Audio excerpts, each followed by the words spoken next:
All right, here's the 411, folks. Say some gangster is dissing your fly girl. You just give him one of these. Ooh, hey, ooh. Who disrupts my coronation? Everyone has been destroyed because of this freak. I won't allow it! These babies just saved this lame fest party!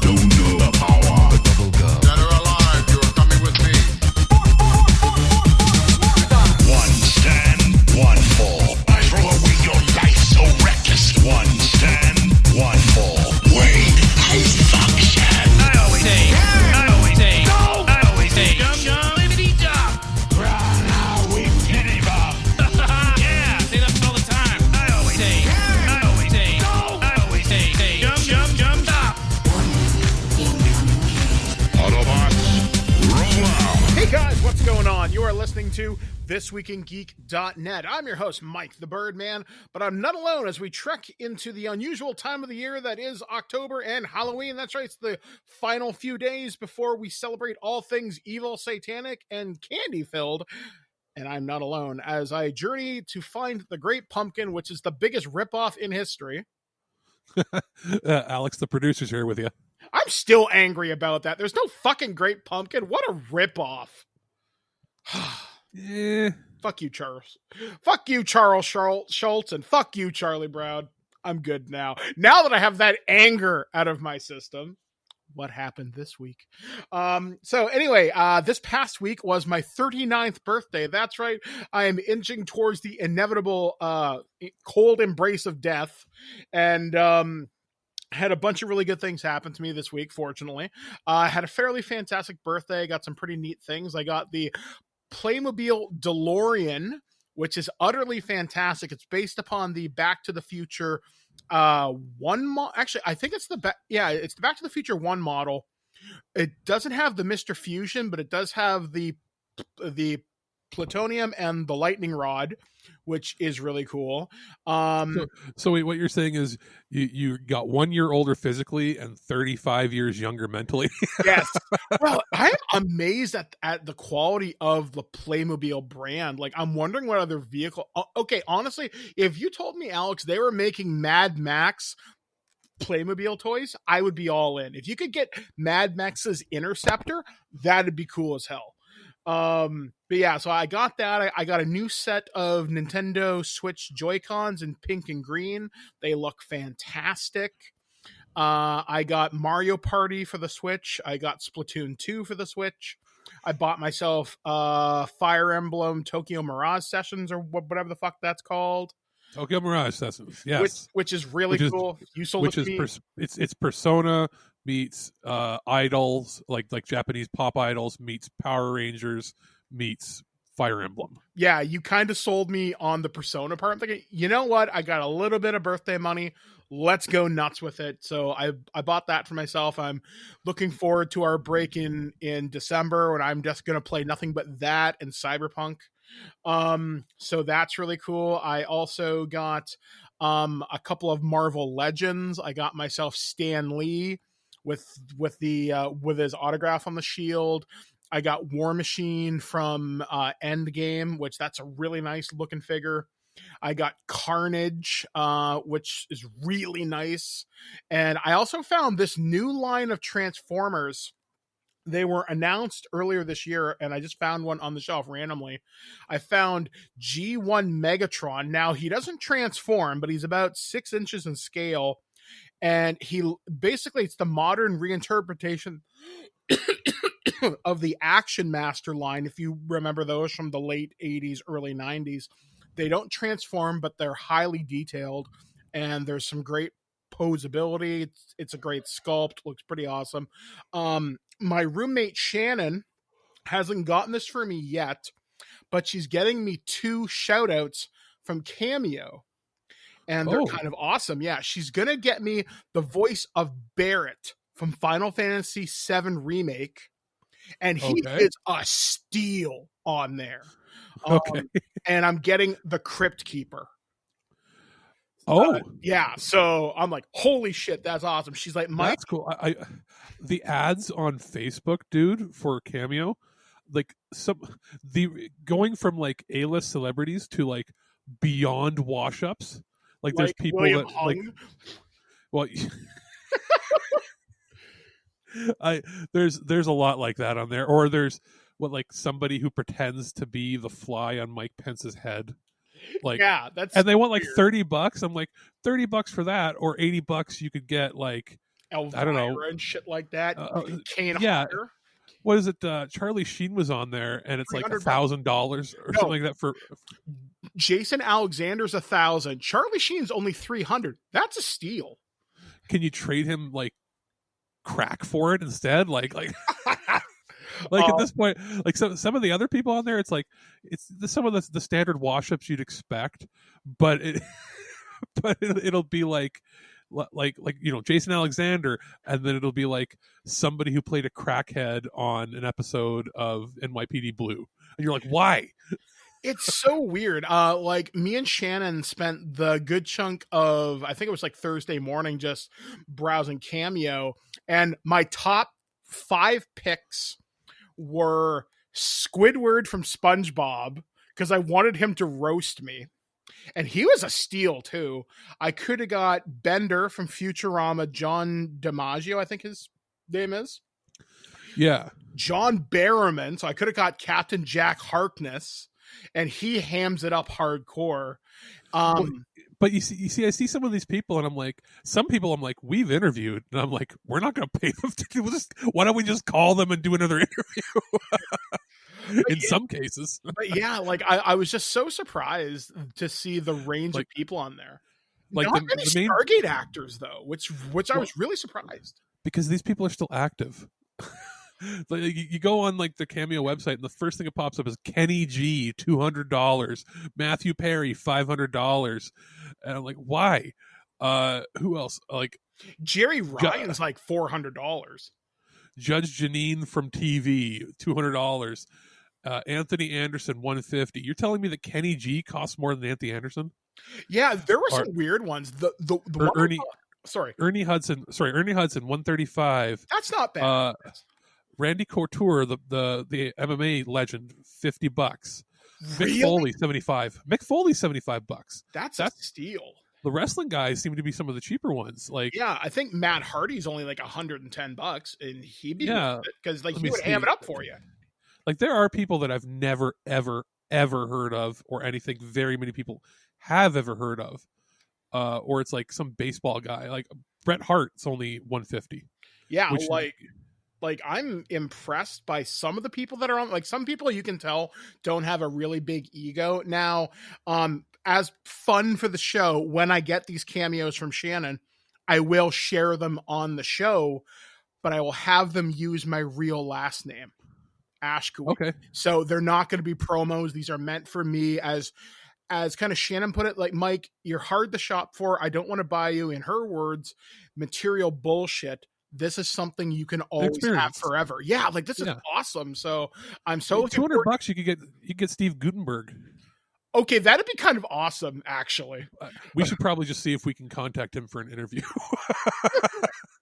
Yeah. It's like, oh, by the way, it's like, what's the whole point of this interview? It's like, well, we kind of really wanted. Oh my God, Tommy Chong's on here. Sorry, I just Bob Saget's $250. Are you kidding me?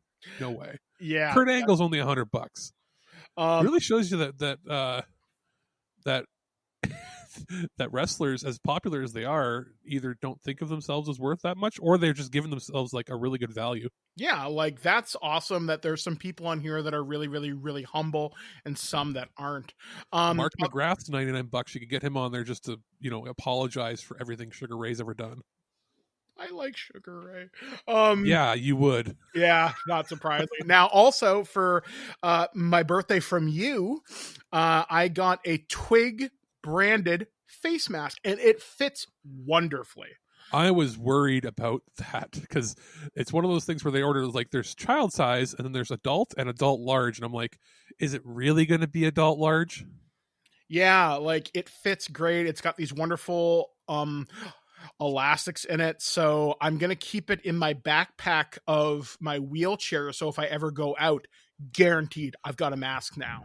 Well, I thought if you're going to be out there in public, you may as well be, hawking our advertising my brand. life. Exactly. You also gave me stickers from our friend Jen of my new avatar, which you may have noticed, Twitter at Birdman Dodd, and my personal Facebook fan page, Mike the Birdman Dodd. I have that. I'm saving these stickers for something special. I'm going to put one on my wheelchair for sure, maybe one on my computer case, and then the other ones I'm just going to save until something comes up. And then you got me 2 of my first 4K movies. You got me The Lion King, which is one of my favorites, and the first Aladdin movie. These are going to look and not the crappy live action remakes. Yeah, no, these are going to look amazing in 4K. I have the 4 of those that have been released. Those along with Beauty and the Beast and Little Mermaid.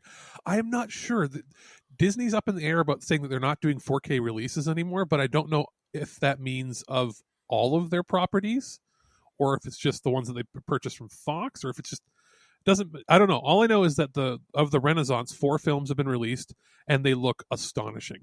I'm thinking I'm gonna probably, for Blair at some point, we're gonna buy the first 2 Frozen movies in 4K because that color depth will look phenomenal in HDR. Yeah, and it'll be Dolby Vision with your TV and everything. You'll see a huge pop in there. Other ones that I've heard have good color depth. You'd think Coco would be good, but apparently it had some mastering issues. But other like recent releases from Disney have been getting that. And a lot of the older Pixar stuff's been re-rendered in that format. So like Toy Story pops, as well as some of the other recent ones from them. Ones to look out for if you were to get more animated features would be some of the DreamWorks stuff, like How to Train Your Dragon. Yeah, that's a series I'd really like to get into, actually. One series, now that Disney holds the rights to it, please, for the love of Christ, give me Aliens in 4K. If you told me they would do Alien, because Alien's 40th anniversary was last year, Aliens, Alien 3, Alien Resurrection, I would be fine with the original 4 movies in 4K. Maybe they're already out. Features? Well, no, not in 4K. Yeah, they are. Show me a link.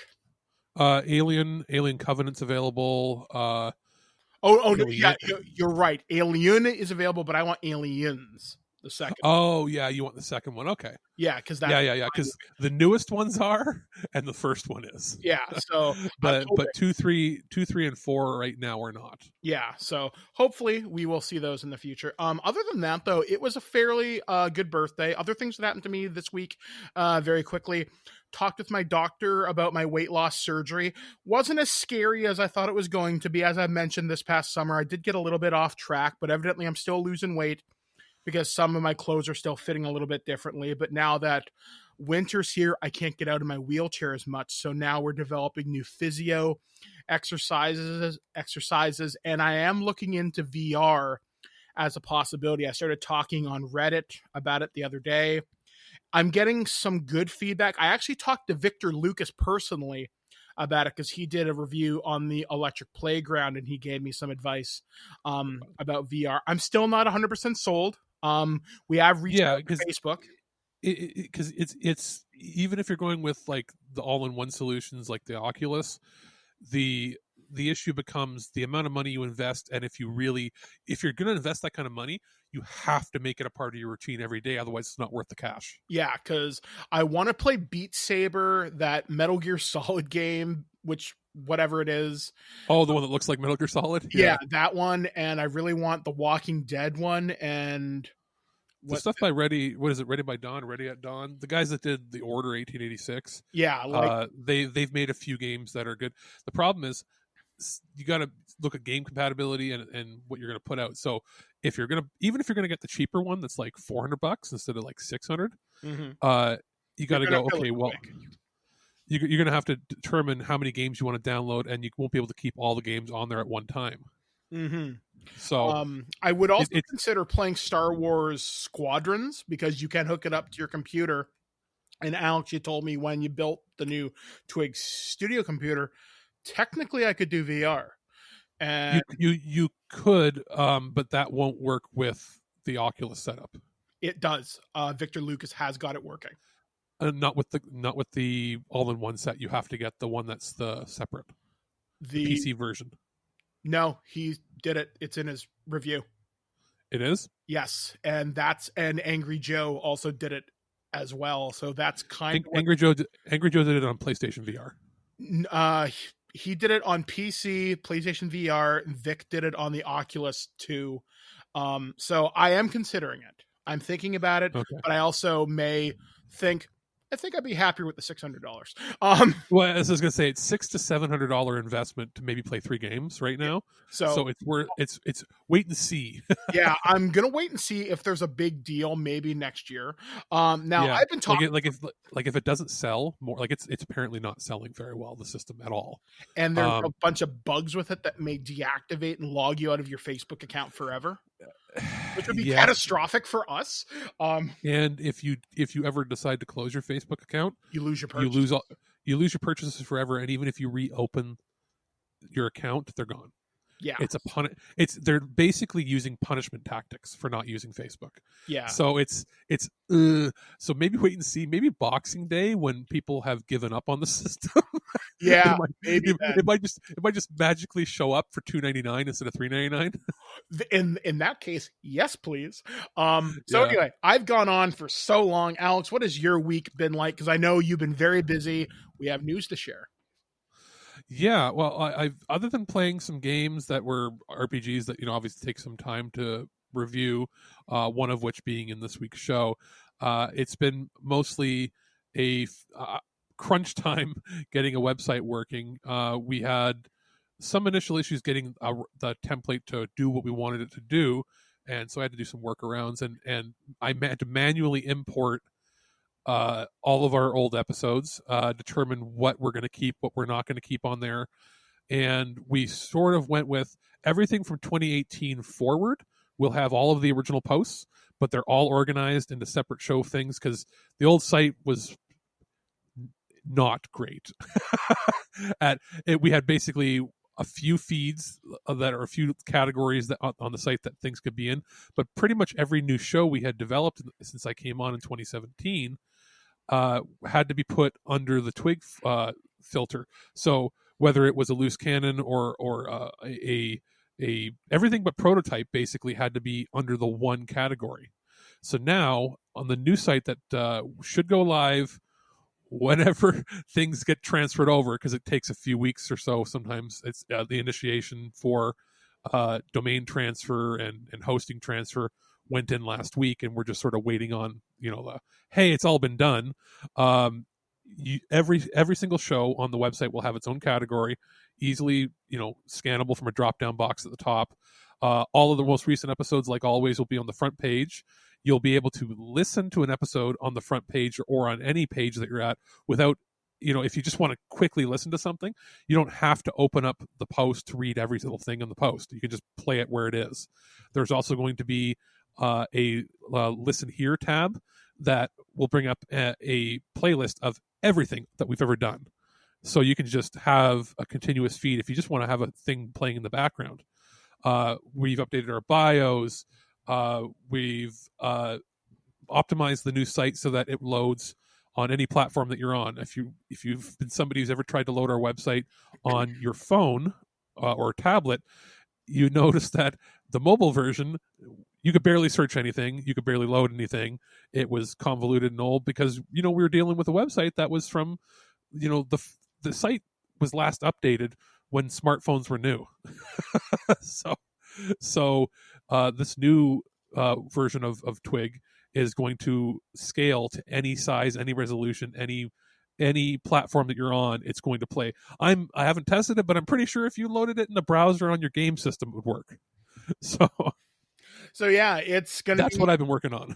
So that's going to be exciting. Look forward to that really soon. I've seen it looks great. Our first big episode will be with James Rolfe, the AVGN. Also, before we get into the show, I guess I'm just going to announce it here. We're going to start a new actual play podcast in the same vein as the Cambridge Chronicles.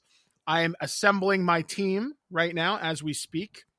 And I don't know whether I've mentioned this before, but it's official now. We are going to be playing Stargate SG-1 by Wyvern Gaming on the show next year. We have 3 players confirmed right now, and we are just figuring out how to make it all work. And one of our players is a voice you heard on TWIG many years ago, Liam Larson. And I invited him because he's a very good friend. He's going to be my next door neighbor, and he's former military. So having a real military person in this game is going to up the ante tenfold. It's going to be great. I'm looking forward to having Liam throw out real squad commands and decimating any plans that I have. So, and this solves a secondary problem that I've had, which is we're going to get you to finish watching Stargate. Yeah, I'm starting literally as soon as I finish my writing course. I'm starting to write the Stargate SG-1 campaign for Team TWIG, which will take place in the Phoenix site, which is the game setting that they have set up for this, which takes place season 6, episode 9, I think it is. Yeah. So as long as you watch up to there, and we make sure that our other players have watched up to there or have a cursory knowledge of it, we can go on from there. Yeah, so it should be fun. I know Liam was telling me he's looking forward to talking about it and experiencing Stargate again, so it'll be fun. So anyway, guys, we have a lot to cover in this show. So we have a special interview this episode with In Search of Darkness's director David Weiner as their campaign that starts to wind down for In Search of Darkness Part 2, which you can order up until Halloween night. We also have a review of Trails of Cold Steel on, I think, the PlayStation 4. Alex, yes, it's the 4th game. It's in the longest, most rewarding, convoluted RPG story I've ever played. It's a conclusion of a 4-part series that is very satisfying. I've also got a review of the early access edition that I had of Ghostrunner, which is a first-person ninja game. Okay. A cyberpunk ninja style game. And we also have, for the first time in a while, an audio piece of hardware. It's the EPOS GSX 300 gaming series. It's an external wired sound card. Okay, so we will be talking about all this and more. It's going to be a jam-packed show, so please stay tuned right here on ThisWeekInGeek.net. I've been Mike, the Birdman, joined with Alex, the producer.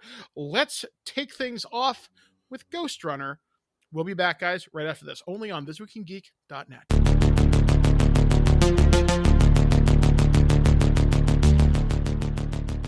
Our friends over at 505 Games and All In Games sent over an early review copy of Ghostrunner on Steam. So I installed this on both of my PCs.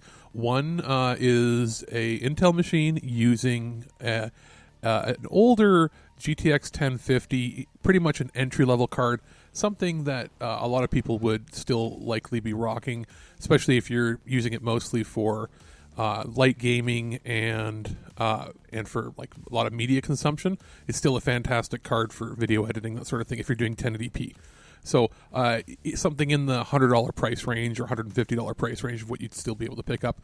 And the other in my Ryzen PC, that is a Ryzen 6-core 3600 with a AMD Radeon 5500 XT.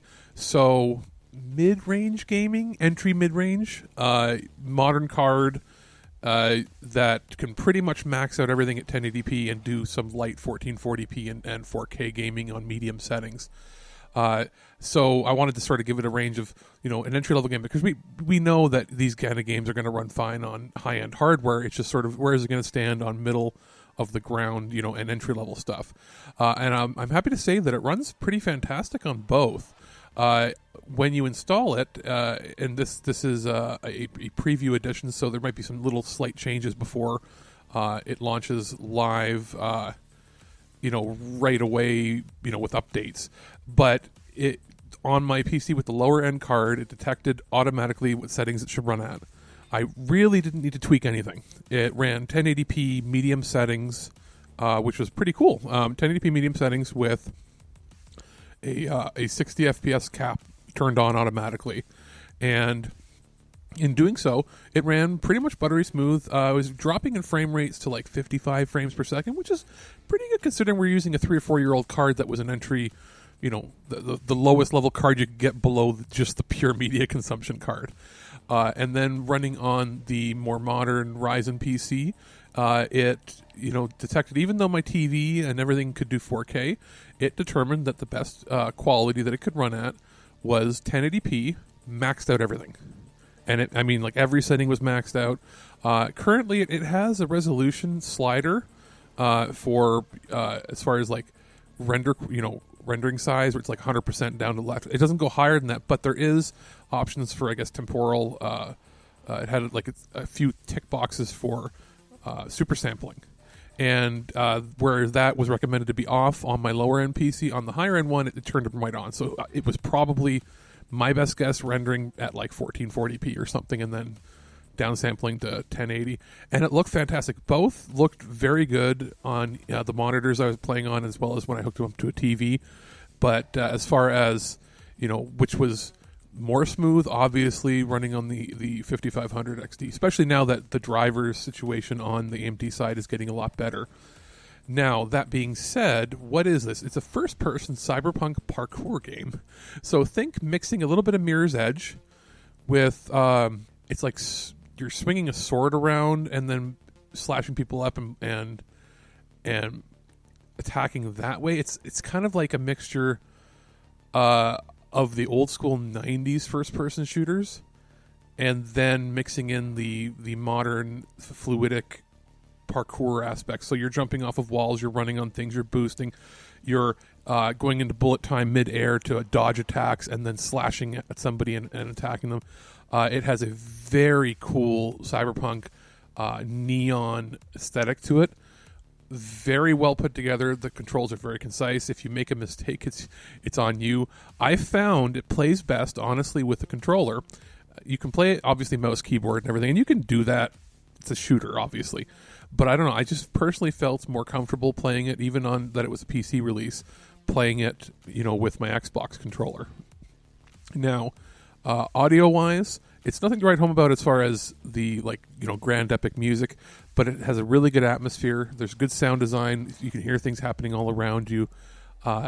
Very quick responses. The frame rate was uncapped on my higher end PC.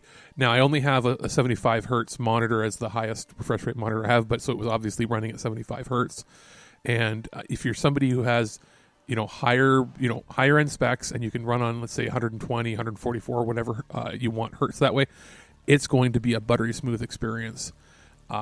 Pretty good. I would be interested to check it out on console. There wasn't available copies at the time, but I assume that this is something that when you end up playing it on whatever next gen hardware comes out, if it's playing in backwards compat mode, or if you're playing it on the native hardware, it's going to work very, very good, because this is a very well put together game. And I think it's going to be a bit of a sleeper hit during this holiday season. News on the mark. Welcome back to ThisWeekInGeek.net. I'm Mike the Birdman, joined with Alex, producer. All right, so let's break things down to what happened in the world this past week. We're going to start things off with the story coming to us from comicbook.com. Hasbro has been developing a Power Rangers feature film reboot, but that's not the only change in store for the famous franchise. Jonathan Entwistle, I think that's his name. I'm not sure how to pronounce it. I've heard it pronounced like once in my life. Has been tapped to direct the upcoming movie reboot, which will hopefully launch a new franchise during the Hasbro era. But a new report by the Hollywood Reporter is that the end of the effing world, and I'm not okay with this creator, and will also oversee and direct both film and television adaptations for the series moving forward, which is a huge shift for the franchise. Entwistle will also be a conductor of a connected story universe that will expand across multiple platforms, meaning there will now be ties between TV and film. In recent months, E1 has taken over development of the Power Rangers film from Paramount, and it seems that much has come from a much more expanded role for Entwistle. Jonathan has an incredible creative vision for this iconic and hugely successful franchise, and is hands down the right architect to join us as we reimagine the television and film worlds of this property, said E1's film president Nick Meyer and global television producer Mick Lombardo in a joint statement. Across our slate, we are looking forward to working with the most talented storytellers as we take on Hasbro's rich fan favorite brands and build entertainment universes around them. This is an unbelievable opportunity to deliver new Power Rangers to both new and existing generations awaiting and adoring fans. We'll bring the spirit of analog into the future, harnessing the action and storytelling that made this brand a success, said Entwistle. Recent iterations of the show have taken on some elements from the comics, but never directly connected. As for the recent reboot, it was well liked by fans, but failed to deliver the franchise starter Lionsgate and Hasbro had hoped for at the box office. And so a sequel never happened. I knew this was going to happen for a little while. I can't say I'm surprised, because I know with Hasbro and E1, this is going to be a new era for Power Rangers. And I know Netflix had announced something. I read it on some Power Rangers blog from a fairly credible source that there was talk of something in the animated department. So, you know what I think's happening here? Well, first of all, we don't have Haim Saban to do, like, Haim has done status quo for the last 25 years plus. Yeah. I would say since In Space. Yeah. It's been status quo. Maybe Lost Galaxy you can make an argument for. But then it went, off the rails, and they just were like, let's make cookie cutter stuff. There was a while where he was hiring writers to try to, his idea was initially, how creative can we be with this tiny budget? And then it became, let's do as little as we possibly can with this tiny budget. I mean, there were some good ones in the Disney era, like RPM and SPD being standouts, but you look at stuff that happened with Samurai, Super Mega Force was a huge letdown, I feel. Beast Morphers was okay, or is okay, because I know this past weekend we finally got to see the team up where the original Red Ranger, Austin St. John, comes back for all of 3 minutes. And somehow when he morphs, he loses 40 pounds. But I don't know. I think, in my opinion, if you wanted to do something, Netflix, do Power Rangers animated, retell the classic stories, but adapt stuff from the Boom Studios comics, and you could bring back those actors in voice roles if you want, and do the Lord Draken's Shattered Grid storyline. Power Rangers fans will flock to that. And I'm pretty sure Jason David Frank's already in the voice booth. That's what I would do. Now, if they were to do new things live action, I would be very curious to see what they could do, because I know the new series, I think it's called Dino Fury, comes out next year at some point, and it looks okay. I'm not a huge fan of the new Zord designs, because I know you showed me the Japanese version of this, and it was okay. I wasn't thrilled. You and I watched the first 5. Is this the Choo Choo Train one? No, this is where they have their dinosaurs and their knights at the same time. Oh yeah, okay. The best looking one of recent years that we're never going to get is the Angels one, because it's too religious. My favorite was Q Ranger, but there were 13 Rangers. That's not going to happen. And if they wanted to, they could tell an awesome galactic story with it, but they won't. Mm-hmm. That being said, because they got it now. This is Hasbro, and you said that they have a deal with Paramount, right? Yes.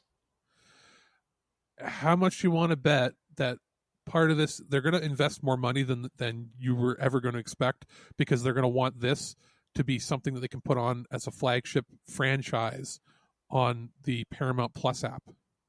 I don't see this going to cable.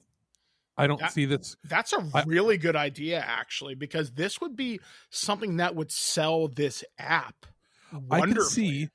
I can see the entire back catalog being on the app, like every season, and then I can see them doing day and date sort of things, where maybe if they still have a cable deal with what is Hasbro not have, they don't have a channel anymore, so I would assume it would be on what, like Nickelodeon.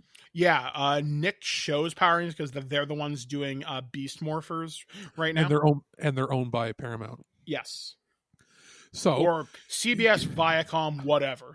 So I see one of two things: either a cartoon going onto the streaming app or onto the thing. I can see them even doing 2 shows. I could see them doing, not adapting 2 at the same time, but I could see them doing additional programming on the streaming app, or even forcing people to focus on the streaming app, because let's face it, Saturday morning cartoons are dead. Yeah, because they're all delivered whenever you want them. Saturday morning, it's there if you want, but you're not tuning into Nickelodeon exclusively for X. I mean, up here in Canada, we get new episodes of Beast Morphers, for example, on Teletoon and YTV, I think, get them. I'm not 100% sure on that. But it's not exactly appointment viewing like it used to be. If you want to watch it on live TV, sure, the option's there, or you can just wait for the episode to come out later. So I think if they put this on Paramount Plus, that would be a wonderful gain for them. It would definitely be appointment viewing because the Power Rangers fan base is huge. And Paramount Plus, since they have Star Trek, they're starting to realize investing in their original programming is a really good idea. You just have to get the right showrunners to make things happen. Could this guy pull it off? Quite possibly, because Power Rangers lore is rich and large. Like I said, there's great series. The Power Ranger comics by Boom, as of next month, will be starting a new second run where it's just called Mighty Morphin, which splits the new team, which has Rocky, Aisha, Adam, Billy, and Kimberly. And they Omega Rangers, I think, are getting their own comic, which will replace what Go-Go Power Rangers used to be. So it's going to be interesting to see what these properties can do, because I think the Power Rangers brand still has a lot of energy left in it. And to see it not maybe all Sentai-ish, I'd like to see what a pure American season would look like with modern tech, with modern stuff, because I know certain series were shot over here almost exclusively. I think, yeah, I could very well be wrong on that fact. I think it was Dino Fury. No, not Dino Fury. Dino Charge or Mystic one of them had something. Yeah. Either way, I'm not 100% sure. Don't quote me on that, but I would like to see what could happen with more money pumped into it, because if this could be, hey, parents, we have Power Rangers. Hey, parents, you're 30 and 40 years old. You grew up with this shit, and now we're adapting it to make it cool. What do you think? This could bring in new and old fans. I don't think this is a bad idea. Yeah, I could see it being... It depends on how much money they want to invest. Yeah, because ultimately, you got to get really good actors. You got to get a really good stunt team. And you want to make the special effects look great. And monster costumes for the last couple of seasons have looked really good. Like, I like a lot of the Beast Morphers stuff. What was the series before Beast Morphers? I'm trying to remember. Man, that's how unmemorable it was to me. Ninja Steel. Ninja Steel had some cool costumes now and again, but I'd be very curious to see what could happen with this. I guess as long as you maintain some of the Japanese influence, I'd be okay with it. But I think the costumes can evolve, because I think some of the best looking suits, I think my favorite costume would probably be SPD, because they look like police uniforms, and I just like the way that looks. And then maybe, oh man, I'm really thinking here. What's another really good season? Dino Charge, I didn't mind, actually. I thought Dino Charge looked cool, although I think some of the Battleizers looked kind of stupid. But that being said, money is going to be a huge consideration for this. Special effects, you got to put money into it. And it would be interesting to see cities that don't look so Japanese getting destroyed. I don't know. I think it could be cool. We'll have to wait and see. So I guess we're going to move on to our next story here. And this one caught my attention. Me and Alex both posted this in the area where we share our kind of news stories. So this one comes courtesy of the Canadian Broadcasting Corporation. Elon Musk's satellite internet plan gets green light from Canadian regulator. Tesla co-founder's space company plans to launch 12,000 low-orbit internet satellites. The Canadian Radio and Television and Telecommunications Commission has approved, or the CRTC, approved an Elon Musk-owned company's application to provide low Earth orbit satellite internet to rural Canadians. Space Exploration Technologies Corp., SpaceX, is Musk's rocket and spacecraft company.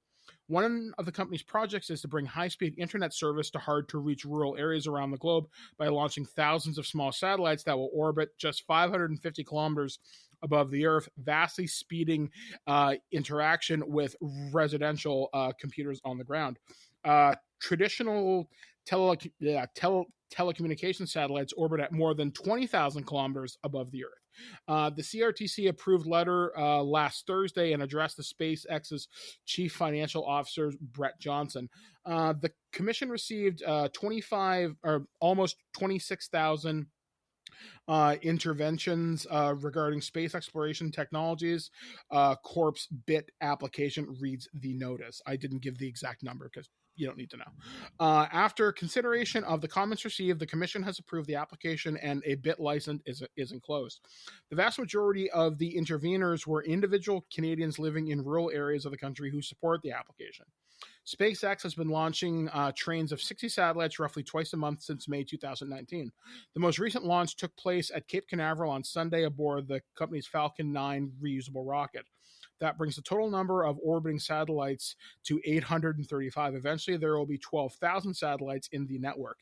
It is not clear how soon Canadians will be able to access, and I love this name, Starlink's service.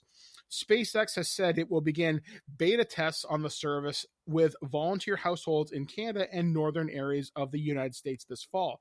Musk, who's also a force behind the electric car manufacturer Tesla, has been cautious about predicting how well the service will work, telling attendees at the Satellite 2020 conference in Washington, D.C. in March that it is aimed at 3 to 4% of rural customers who simply have no connectivity right now, or the connectivity is really bad. SpaceX did not respond to the CBC for a request for comment as of last Monday. This is the biggest fuck you to Rogers and Bell ever. I see this. I think the idea is neat, but I know I've heard people saying this will mess up a lot of Earth-based astronomy because it'll fill the sky with such garbage. Perhaps, but the solution is don't have internet or have internet. Yeah, I mean, it's kind of I don't know. I don't know if I support this, if it's only going to be 3 to 4% and 12,000 satellites. Now, remember what the alternatives are here. Nothing. Yeah. For this. And part of that is Bell and Rogers are so greedy, they will not, unless the government were to give them billions of dollars, lay new lines out to the rural areas. They won't.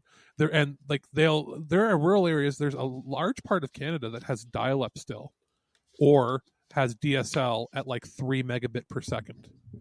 Your cell phone gets a better signal than that. So and then when other people like Google have tried to come in and say, hey, we'd like to lay fiber lines down, Bell goes, we have this law in Canada that states that whatever the first company to lay a line down is gets it forever.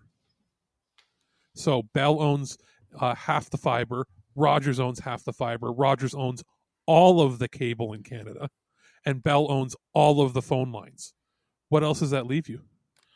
Yeah, there's not a lot of room for competition until a new tech comes out with a entire new line, and then those two companies are going to go to the CRTC, lobby, bribe a bunch of people like they did in the past to get to push out anybody else to maintain.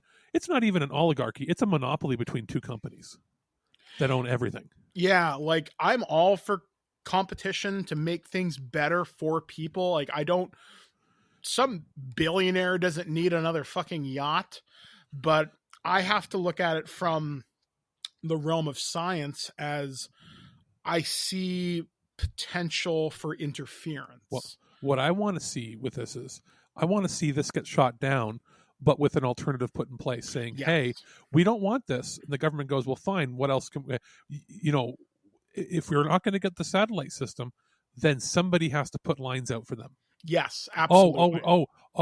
Rogers and Bell want them to lobby it to say that they can't have the satellites. Well, then you have to provide the satellites. Oh, you won't? Then fuck you. You have competition now. What I would want is for them to say, we don't want an American company to own satellites orbiting Canada. Okay, government can own it. And then it becomes a service that's free for everybody. It's part of our taxes. Yeah, like, because there's always been that argument that the internet should be a right. And that's true. We live in the 21st century. It is the year 2020, the dumpster fire that never stops giving. You cannot operate 99% of jobs or services or like public services, private services without having access to the internet anymore. Yeah. I mean, if 2020 has proven anything, internet infrastructure is invaluable now. Even for health. Think of these people that may, they can't go to the hospital because they're rural areas and there's wait lines, or they can't get out there, or there's it might be 30 minutes for an ambulance to come to you, and all you have is a phone. Well, if you have, decent enough internet, they can help diagnose you, or they could get on a video conference with you, and help a family member, coax them through emergency procedures while an ambulance is on the way. These are certain things that you just can't do without the internet. Yeah. So I guess we're going to have to wait and see what happens with this. There's already almost I think I said 835 of these things up there. Yeah. We'll wait and see. I agree with you on the whole, what it can do with interference and maybe even sky pollution, more or less. Sky pollution, all that sort of stuff. But you have to look at it as, at the very least, this will elicit a response. Mm-hmm. This will get people talking, and this will, without doing something, nothing will change. Yes, absolutely. So we will wait and see what happens with that moving forward. All right. And our last news story this week, before we get to our interview with David Weiner, coming from the world of entertainment yet again, we're going to talk about Quibi. Remember Quibi? Well, I watched it, and then nobody watched it because a day after it came out, people had already found ways to rip all the videos because they were pissed off they had to watch them in 5-minute bursts. Yeah, and there was a crew filming a series for Quibi literally as of this weekend that may get stranded in somewhere over in Eastern Europe, and they're looking for a cash infusion of below 6 figures or something like that to finish this, maybe potentially as a feature film. But anyway, Quibi. So Quibi, the short form mobile focused streaming service, is shutting down just over 6 months of operation, making it one of the shortest lived streaming services to date, according to the Wall Street Journal. The company since confirmed that it'll be shutting down in a Medium post from Jeffrey Katzenberg and Meg Whitman. We feel that we've exhausted all our options. As a result, we have reluctantly come to the difficult decision to wind down business, return cash to our shareholders, and say goodbye to our colleagues with grace, the announcement reads. This was a service thought up by 60 and 70-year-olds about what they think young, cool people want, and young, cool people wanted nothing to do with it. It's as if they never even did any market research, and there have been some heavy rumors that there was money laundering involved with this. There was this was a $2 billion vanity project. It's not just that. There's already an inquiry into whether or not they should open their books and show where the money went. I absolutely think so. Because it looked to be a way for them to for a lot of these people to cash out big and retire without actually providing any real service. And it's enough that usually it takes a while for those sorts of rumors to come to light, but there's enough that they're saying that a lot of the money was funneled into foreign countries. So something's hinky, and you're probably never going to find out the extent of it, but I wouldn't be surprised if Katzenberg made out like a bandit. Yeah. So the story from The Verge continues where it says there are any number of factors that can be pointed to the unpacking of Quibi's demise, the launch of a mobile-only streaming service at the height of a global pandemic when users were stuck at home, the lack of any real breakout content that was compelling enough to tempt subscribers, or the fact that short-form video content has a near infinite amount of free competition in the form of YouTube, TikTok, and other platforms. Quibi itself is chalking up the lack of success because, quote, the idea itself wasn't strong enough to justify a standalone streaming service, or because of our timing. The company will be notifying current subscribers as to the final date when they'll be able to access Quibi. It is not clear what will happen to the company's lineup of expensive star-studded original shows or short-form films after the shutdown. Earlier reports they'll get moved to like other small services because they've tried, they've failed. No, I mean whatever projects that were in the can, because every single one of their shows, in quotes, ended up being 90 minutes long. It's basically a movie. Mm-hmm. So they could splice them all together and then make them a package deal and put them on Hulu or put them on Peacock or whatever, and they'll get some money back, or put them on Netflix. I subscribed. Well, I got that free 90-day thing for it, canceled right away. There was one singular show worth watching out of Reno 911. Like, Reno 911. That was the only one, and all it was it was skits. And if you cut out some of the fluffy skits, it was basically between the two seasons they made on there. It was basically 2 TV movies, and they were hilarious. But it was the only show that actually fit the format because it was a skit show. Everything else was garbage. Even the high budget acting ones, like I looked at it, I'm like, I don't want to watch 8 minutes. I want to watch 90 fucking minutes or 40-minute episodes. I do not want to watch anything else. Not to mention, you could not watch on anything but a mobile phone. If you had a Android TV box or a NVIDIA Shield, they locked you out of the app. You must have had it on a mobile phone. And I'm like, no. And it's like, well, you can cast to your TV. It's like, why? Like, they just didn't get that that's what people wanted. Yeah, it's so dumb. So according to this, earlier reports indicated that Katzenberg had courted Apple, Warner Media, and Facebook to try to acquire the beleaguered streaming company earlier this year. When those efforts failed, Katzenberg reportedly tried to get Facebook and NBC Universal to at least pick up Quibi's content, to no success. Quibi will continue to attempt to sell both the content and the underlying technology used in its apps and in the coming months, however. Quibi launched on April 6, 2020, just over 6 months ago, with 2 plans, $4.99 with ads or $7.99 ad-free. The company sought to distinguish itself by focusing exclusively on mobile devices at launch, complete with an innovative system where each show was filmed and edited in both portrait and landscape formats, allowing it to be viewed in any orientation on a smartphone. There was no free option outside of a lengthy free trial, which I think was 3 months. 3 months. And as you mentioned, there were no TV apps until just yesterday when the company... Okay, so yesterday, after they canceled the service, you could finally watch it. Yeah, so these apps are available for Apple TV, Android TV, and Fire TV. Despite the $1.75 billion Katzenberg and co-founder CEO Meg Whitman raised, Quibi burst onto the scene with more of a whimper than a bang. While it had plenty of big names attached to its content, even managed to game its way into 2 Emmy Awards, it never seemed to manage to actually garner many paid subs. I think at one point after the free trial, they lost something like 90% of its subs. It was 90% of the subs, and they had almost nobody on the lower $4.99 tier.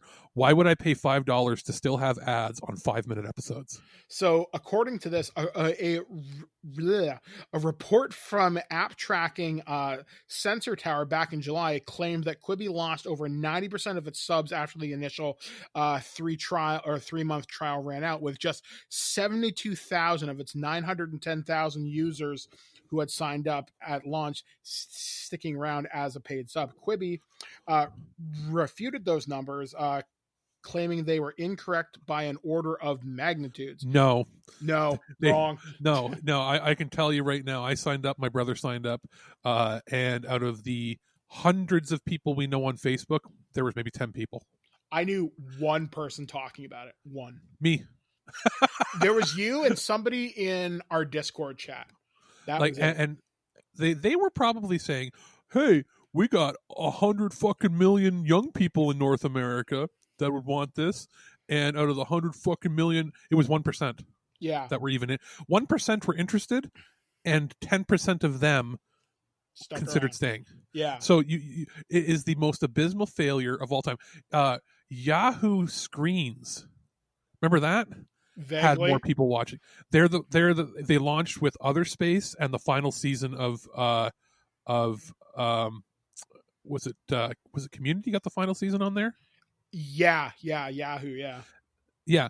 They had 2 shows in there. They had more people watching. I don't know. Like, I think Quibi never had a chance because you looked at its Super Bowl ad, it didn't tell you what the fuck it was. And then another one of their pieces of advertisement had all these stars trying to explain Quibi, and they couldn't fucking do it. Who thought this was a good idea? It shouldn't have been called Quibi. They should have just gone with the full name of Quick Bites. Yeah.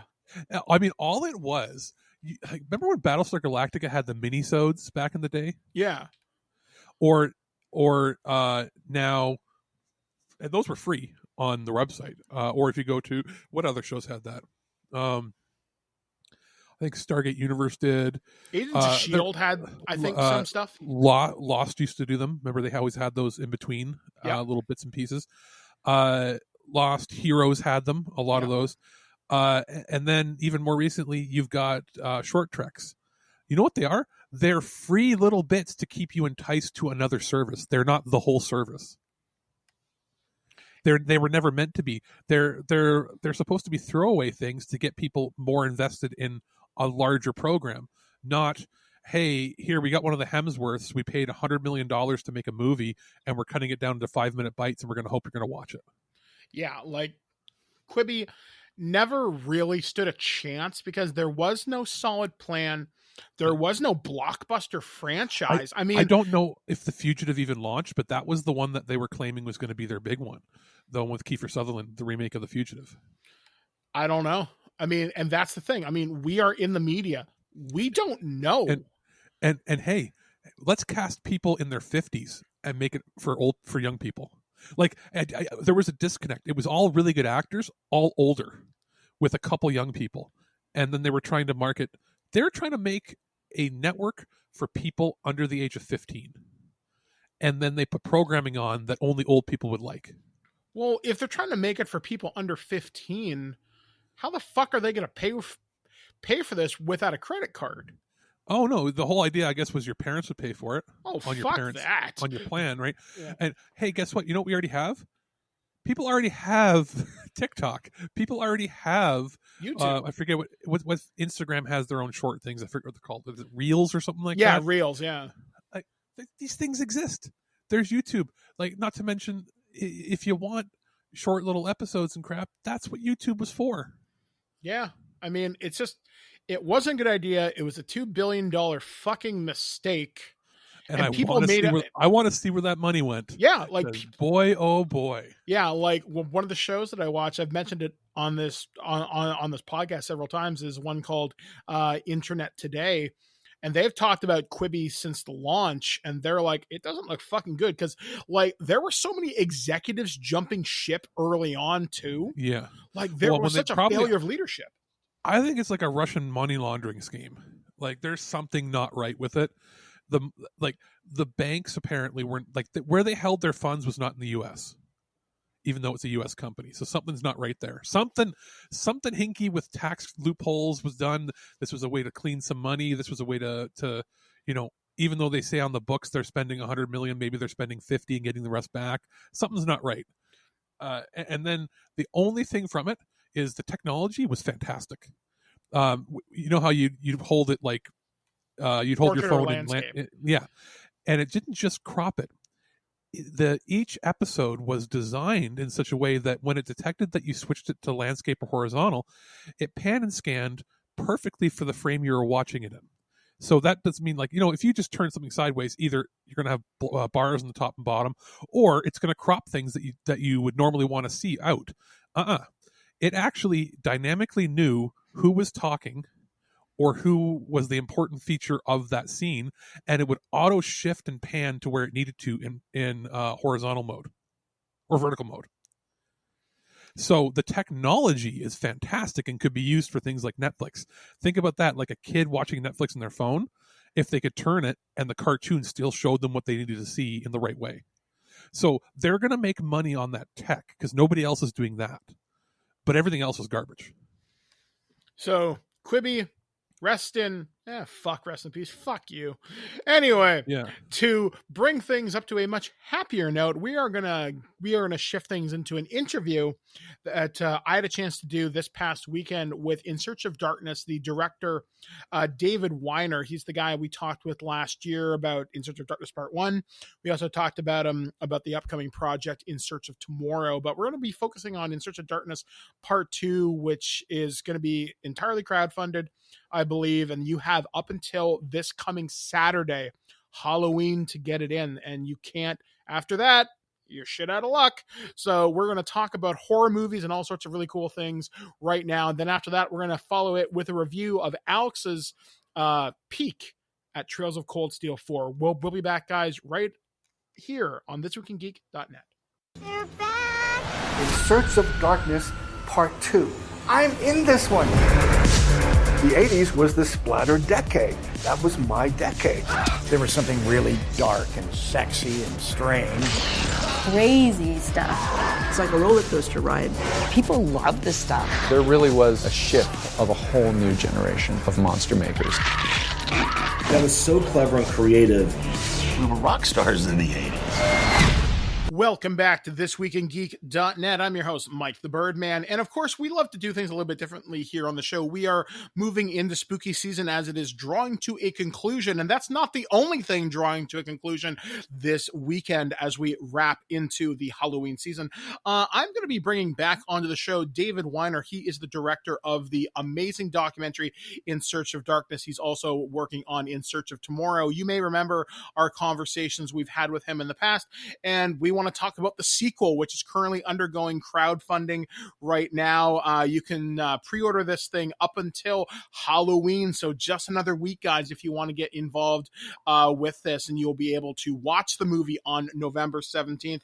But we're inviting David back on the show to kind of talk about this project, to get you kind of hyped up about it, and talk about some of the really cool people he's managed to get involved in what will be featured in Search of Darkness Part 2. So without any further ado, let's welcome David back to the show. Hey, Mike, it's so happy. The it, which is me, is so happy to be back, and always appreciate. Oh boy, my coffee is not kicking in, but I always appreciate your geek enthusiasm, and I'm very happy to be here to talk with you. Like, it's always exciting to know that these projects are coming up. I mean, I've become a big fan of documentaries in the last couple of years, and especially to see them focused on genres that I have a real big interest in. And In Search of Darkness Part 1 was one of my favorite documentaries of last year. And when I found out there was going to be a sequel, obviously your community on Discord was very, very excited about it. Your Twitter has been popping off about it.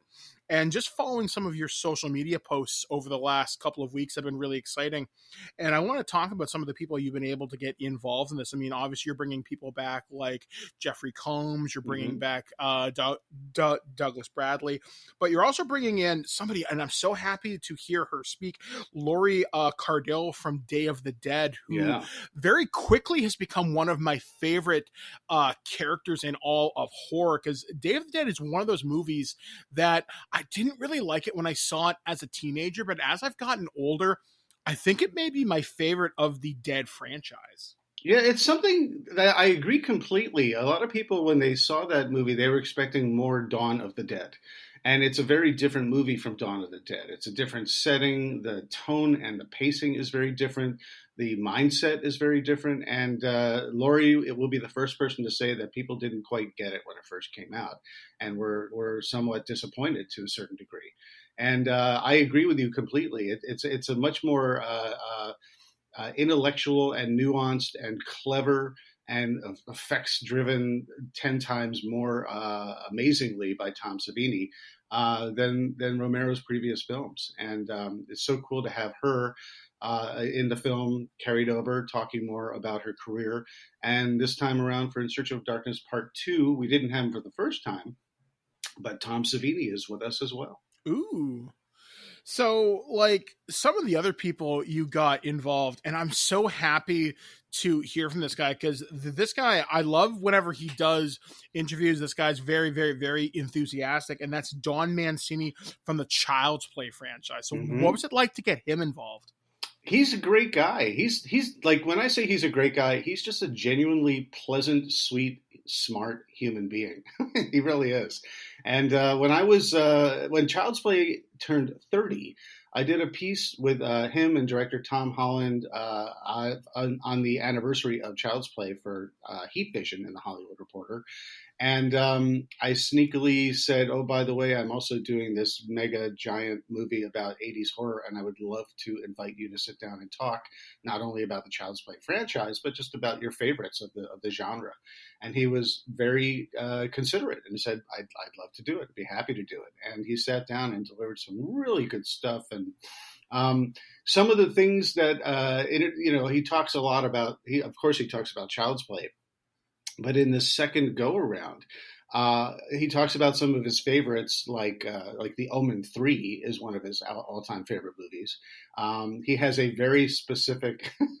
The Omen made such an impression on him when David Warner, I guess this is quite a spoiler alert, loses his head. I won't explain how, but that scene made such an impression on him that he decided that he wanted to put that in his own movies. And but he also talks about Cellar Dweller. When he was a young upcoming writer before Child's Play, he did Cellar Dweller for Charles Band and Empire Pictures. And we covered that film. And it's very cool to have both him and Jeffrey Combs talking about Cellar Dweller. And for me, one of the most priceless moments is when, we're talking to Jeffrey Combs about his career with Reanimator and From Beyond and all the great stuff he's done. And we said, well, let's talk about Cellar Dweller. And he kind of stops in his tracks. He's like, Cellar Dweller? You want to talk Cellar Dweller? Really? He couldn't believe it wasn't a punchline. And that's some of the fun stuff that we get to put in Search of Darkness Part 2. One of the other movies that you'll be talking about, and me and Alex have actually reviewed this title on the show. I think it came out from Arrow a couple of years back, or maybe last year. And that's the movie House with Richard Mall from Night Court. How did you guys decide to cover House of all the movies in all the world? For some people, that might be an obscure choice. For me, that was one of the more mainstream movies that came out because it was more like comedy horror. And that is something that I wanted to put in Search of Darkness Part 1. And just for our time limit, 4.5 hours was not long enough. We just had to put it on the back burner. And so we had interviewed Sean S. Cunningham, who produced not only the Friday the 13th franchise, he also did the House franchise, among other films. And so between him and Harry Manfredini, who did the score for that, it was very cool to be able to talk to them about this movie and how they sort of saw an opening for a nice horror comedy hybrid in the amid all the sort of blood and guts of the 80s horror output. So yeah, I mean, William Katt. If you revisit that film, William Katt delivers a really great performance. I mean, he plays sort of this adult Vietnam vet who's trying to write, who loses his child and is kind of losing his mind in this brand new house. And it's actually it balances the horror and the comedy really well. And Richard Mall lastly I'll say about it, he plays Big Ben, who was this very mean and kind of evil soldier that used to fight alongside William Katt's character. And his ghost comes back. And it's interesting to talk to Sean Cunningham about how they really had big aspirations to turn him into sort of an iconic character like Freddy and Jason and, all the other sort of towering icons, but it never quite clicked. And they kind of wondered why, because they put so much into it. And it's interesting to hear them talk about that. Yeah, like I always thought the Big Ben character was a very iconic looking makeup. I always thought it was a wonderful special effect. And I don't think Richard Mall gets nearly enough credit for that role, but he'll always be Bull to me in Night Court. Yeah, well, if I could just interject real quick, he's in a lot of the films of the 80s playing because of his stature. He's just so tall. He plays a real intimidating character. So you see him in a lot of films and a lot of sort of evil roles. We saw him in a Hulk Hogan movie. I can't remember what it was called. I think it was called Secret Agent Club. And he had like cyborg parts. It was really weird. So when you were doing In Search of Darkness Part 2, when did the filming take place? Because obviously the world's on fire, and I can imagine that presented a unique challenge to you. We had to find some of the hot spots where there were actually no flames, so we could sort of cut through and get to our soundstage. But we shot 23 new interviews, 15 new faces, and we're carrying about 40 plus people over from the last film. And when I say carrying over, I mean I sat down with everyone for 1-2 hours, sometimes even more. And so when it all boils down, there was so much amazing material that it wasn't a question of whether or not it deserved to be in the first cut. It just, there wasn't a place for it, but now there is. And I also did some new interviews with people who were in the first film, like Cassandra Peterson, who plays Elvira, Bill Moseley, Kane Hodder, Phil Noble Jr. from Fangoria, and Heather Wixon from Daily Dead, to help really round out this story, because it's a whole new direction where we're doing more of a worldview. We're doing Italian horror. We're talking, Japanese, Hong Kong, Australia, New Zealand, and so we had about a 3-month stretch where our hands were completely tied and we couldn't go out. But once we were able to kind of emerge a bit, we're taking full COVID safety precautions. We're all masked up. We're socially distanced. We're in a small soundstage where it's literally just a 2-person crew. It's myself and my cameraman. He's masked up the entire time. The only time we take our masks off is during this interview where we're 12 feet apart, wiping things down. I mean, just everything where, safety was the utmost precaution. And I'm incredibly grateful that as many people came out as did for this project. But on top of that, we actually wanted more people, and we had planned more people and lined up more people. But there were select individuals who just didn't. I mean, this is at the height of, this is this past summer. A lot of people didn't want to come out. And they said, well, I'm happy to do it on Zoom, but that format doesn't work for this documentary. So I reluctantly had to say, well, hopefully another time. But, I really respect that and understand that. And I'm incredibly proud of what we did achieve, given the fact that we kind of had one hand tied behind our back in relation to production. Well, hopefully we will get a chance to see more of the people who didn't come out this time in Search of Darkness Part 3, which sounds like a plan. So I guess, David, as my final question to you, if people wanted to find out more about this project, give them your last 2-minute pitch, make them give you money. If you liked In Search of Darkness, you will love In Search of Darkness Part 2. All the movies that you wished were in Search of Darkness, and you can't believe that there are still movies that weren't in there, are explored in Search of Darkness Part 2. The more narrow scope of In Search of Darkness 1, where it was North American-centric films, we now have a world view. Some of the talent that you wished was in Search of Darkness 1 is now in Search of Darkness 2. And we've changed the format of the chapters in between a little bit so they get to talk a little bit more about their careers. Robert Englund, Nancy Allen, Tom Savini, Linnea Quigley. We spend quality time one-on-one with them where they get to talk about all their entries in not only the 80s, but some of the career trajectory leading up to that. So I've delivered another 4.5-hour movie on top of the first 4.5-hour movie that is this absolute amazing continuation of the story of one of the greatest decades of filmmaking in film history. And it's super cool. It's very fun. Not only do these people talk about their own movies, but they talk about their love for the genre, their favorites, the movies that moved them, that scared them, that made them laugh. And you feel like you're hanging out with all of these people in the back of a bar when the bar is closed, and you get to keep the table in the corner and stay there until the sun comes up, laughing and sharing the most amazing anecdotes you've never heard.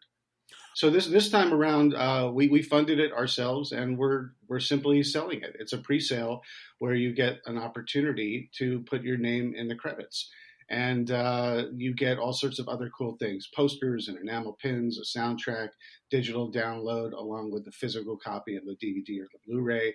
You also get a free digital copy of the first In Search of Darkness, if you haven't seen that yet, and an option if you're the absolute completist who needs hard copies or physical copies of everything.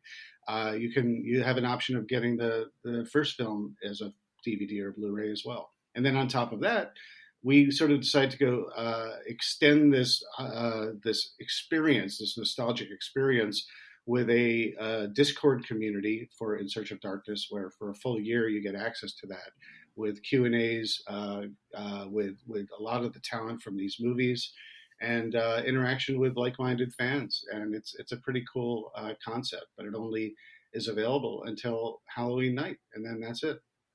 So people, you've heard the man. You've only got a few days. So much like Michael Myers, Jason Voorhees, or other strange creatures that lurk in the night, your time is running out. So make sure you go check this out. I apologize if I'm interrupting, but I can't even remember if I gave the URL. So it's 80shorrordoc.com. That's the place to go to get it. And all the socials are at 80shorrordoc on Instagram and Facebook and Twitter and the blogosphere. All right, guys. So make sure you are checking that out. All right. So, guys, we are going to throw things back to myself and Alex right here on ThisWeekInGeek.net. What are we going to talk about? I'm sure something stupid. Anyway, guys, I've been Mike the Birdman. And now this. Goody Camp Blood, ain't you? You'll never come back again. It's got a death curse.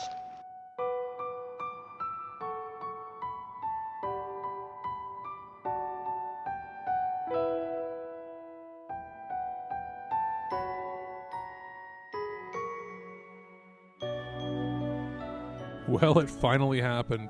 We came to the complete, or at least mostly complete story end of Trails of Cold Steel and Trails of Cold Steel 4. I went back and played the third game because I know how 1 and 2 were directly connected, and then you sort of had the bit of a jump into 3, and I knew 3 and 4 would be connected. So I went back and played 3, did a complete playthrough, and then jammed way headfirst into Trails of Cold Steel 4.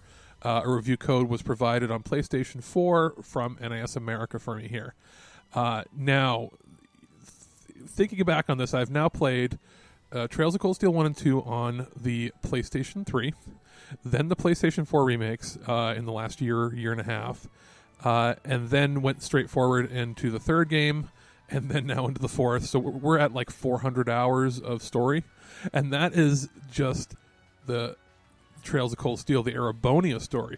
You've got your Trails in the Sky, then there's the couple spin-off games that were only available in Japan. Hopefully they come over here too. But the Legend of Heroes series, really, especially like the modern version of it, not the ones that were on the PSP and the original trilogy, these ones are encompassing the largest story and most deep and complex cast of characters, I think, ever for a JRPG series, or even a Western RPG. Gaming in general. Like, we've approached levels with this franchise of, like, Game of Thrones and, like, Legend of the Galactic Heroes anime. That's sort of the best way you can describe them and mix in a little bit of steampunk for good measure.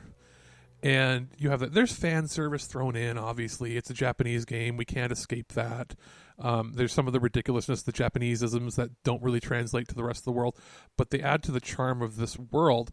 If I had to complain about anything, it does suffer from, the syndrome of everybody has long, ridiculous Northern and Western European names, and they're all counts and barons, and everybody has a nickname when there's some famous person. Yeah, sure, whatever. Putting that aside, what you end up with is some of the best battle system, engrossing story, and just fun gameplay you're going to have in a series. If you've liked or even thought of playing the previous games, do so. It has all the quality of life updates that were in the previous titles, like the fast forward mode, so you can get through battles faster. You can skip dialogue. You can have auto complete, because there's a lot of cutscenes, and I would just sit there and I would turn on the auto-complete mode so it would just advance the story as it needed to. Sit there and watch it like I was watching an anime, and then pick up and play.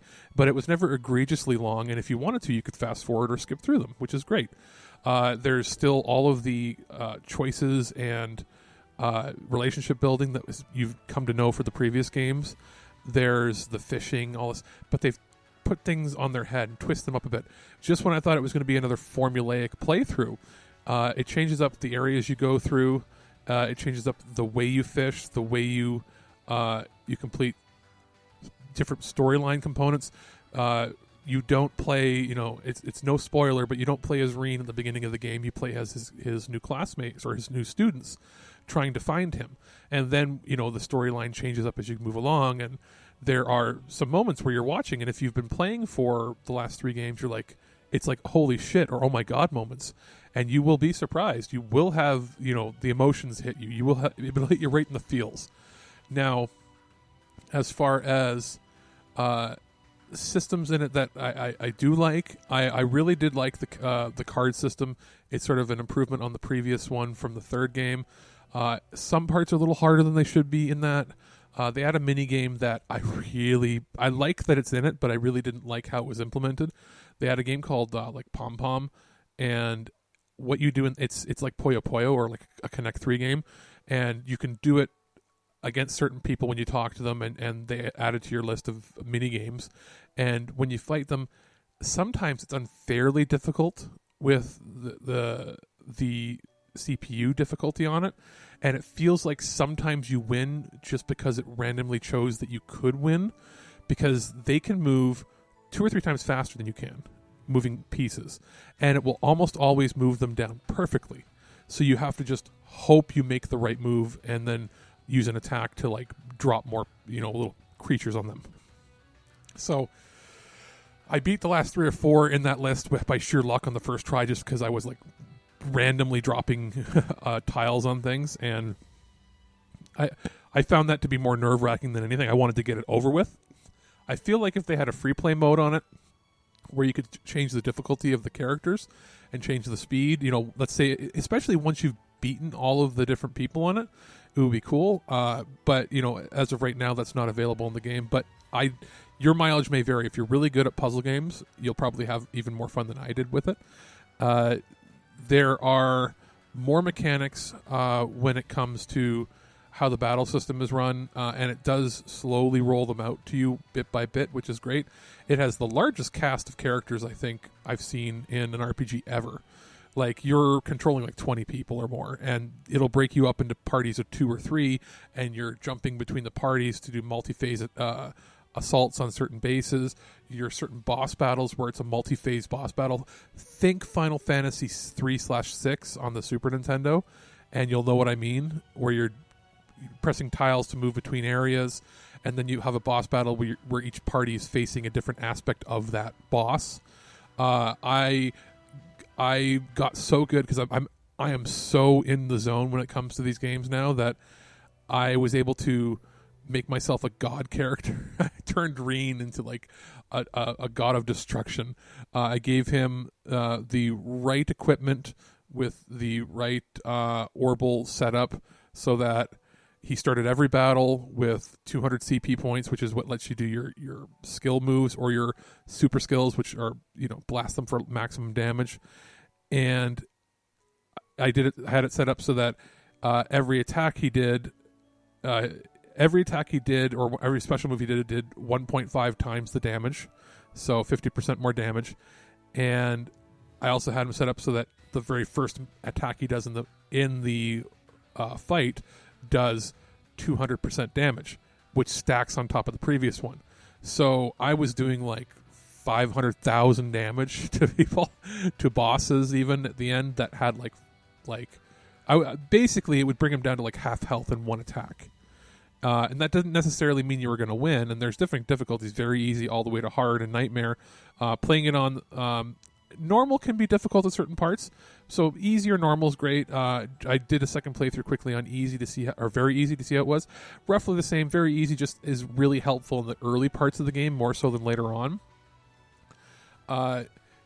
There's good voice acting throughout. I think some of the voices may have been done during COVID, in that some of the characters sounded a little hollow or different. They are the same voice actors, but there was a little bit, maybe some voice direction cues that were maybe a little more difficult to follow, because I may be wrong, but I felt like a lot of it was recorded at home for some of the characters. Some not, some were, but it was well put together. I had a blast playing this, and if you're somebody who really wants to get into a long series of RPGs, check out all four, and especially the last two here that have been released. They're polished to the T. There's, I know already in Japan, a sequel game that's not Trails of Cold Steel 5, but it takes place after it with characters from all the games, which will be pretty neat. But they do come to a conclusive story. There is a true ending, so if you play it and you just beat the game and just do sort of everything you need to do, you'll get one ending, and it's a little abrupt, but it gives you a decent ending. But if you do some extra missions and beat some extra super bosses, like they always have the super cryptids and the super bosses in these games. If you beat the 5 cryptids that you're not required to beat, some of them aren't even shown on in missions. You just sort of find them. You beat all of them, then do another mission that's sort of an optional mission that you don't have to do right near the end of the game. It will then, when you beat the game, say you've beaten the game. Here's New Game Plus, but also you can reload from the last save, and now you've unlocked another ending. And when you play through that, it will deviate the ending and give you the true ending that is a lot more satisfying, and also opens up more avenues for the sequels later. So that is the way to do it. So when you're playing it, don't just rush to the end. Do all the extra missions that you can. Talk to everybody you can. The dialogue is smart. The way that the story unfolds is a lot more smart than most JRPGs are, and it's a little more logical, and I'm very happy to say that it kept my interest the whole time, and I can see myself doing another playthrough eventually. But it's been hundreds of hours of play for the series so far, so I'm more interested to see where the story goes next with a new cast of characters or in a different direction. That being said, the load times were really fast on here, and it even seems to load when you put it on fast forward mode. It seems to load faster. So I'm wondering if it's I don't think it's pushing what the PS4 can do. So it would be interesting to see if you put it on a PS5, if it really pushes it and it just has instantaneous loading. Regardless, it's a very well optimized game, and I would love to see what they can do with another game in the series when it really truly uses next gen graphics capabilities. I would say if you're an RPG fan, pick it up. If you've got an RPG fan in your family, this is a great series. You can pick up the original couple for fairly cheap, at least digitally. Pick up 3 and 4 as a 1-2 bang, and you're going to have tons of stuff to play during COVID or at Christmas. What makes you qualified to be a reporter? I'm willing to violate anyone's privacy for my personal gain and then claim with a straight face that the public has a right to know. By the hand of Zeus, what manner of deviltry is this? I love fake alien poop day. All right, well, welcome back to ThisWeekInGeek.net. Big thanks to David Weiner for producing a wonderful film. I'm definitely looking forward to having a review of that movie in just a few weeks on November 17th. We will hopefully be talking about that then. And then Alex took a look at Trails of Cold Steel 4. I'm interested in this series, but evidently I've got a lot to catch up on. Yeah. So we'll see if that happens before I die. So let's get talking about the wonderful things that happened around the world this week that are weird, strange, fucked up. You love it. I love it. That kid down the street with the weird droopy eye loves it. This. All right. So according to this, researchers have discovered a new organ in the throat by researching prostate cancer. So a new organ in the throat accidentally discovered by scientists researching prostate cancer. Small glands are located. I think I've seen this porno. I was there. So small glands located at the base of the skull, meaning they had gone undetected. Their discovery could have serious implications for radiation therapy. Scientists in the Netherlands say they have identified a potential new organ in the human throat.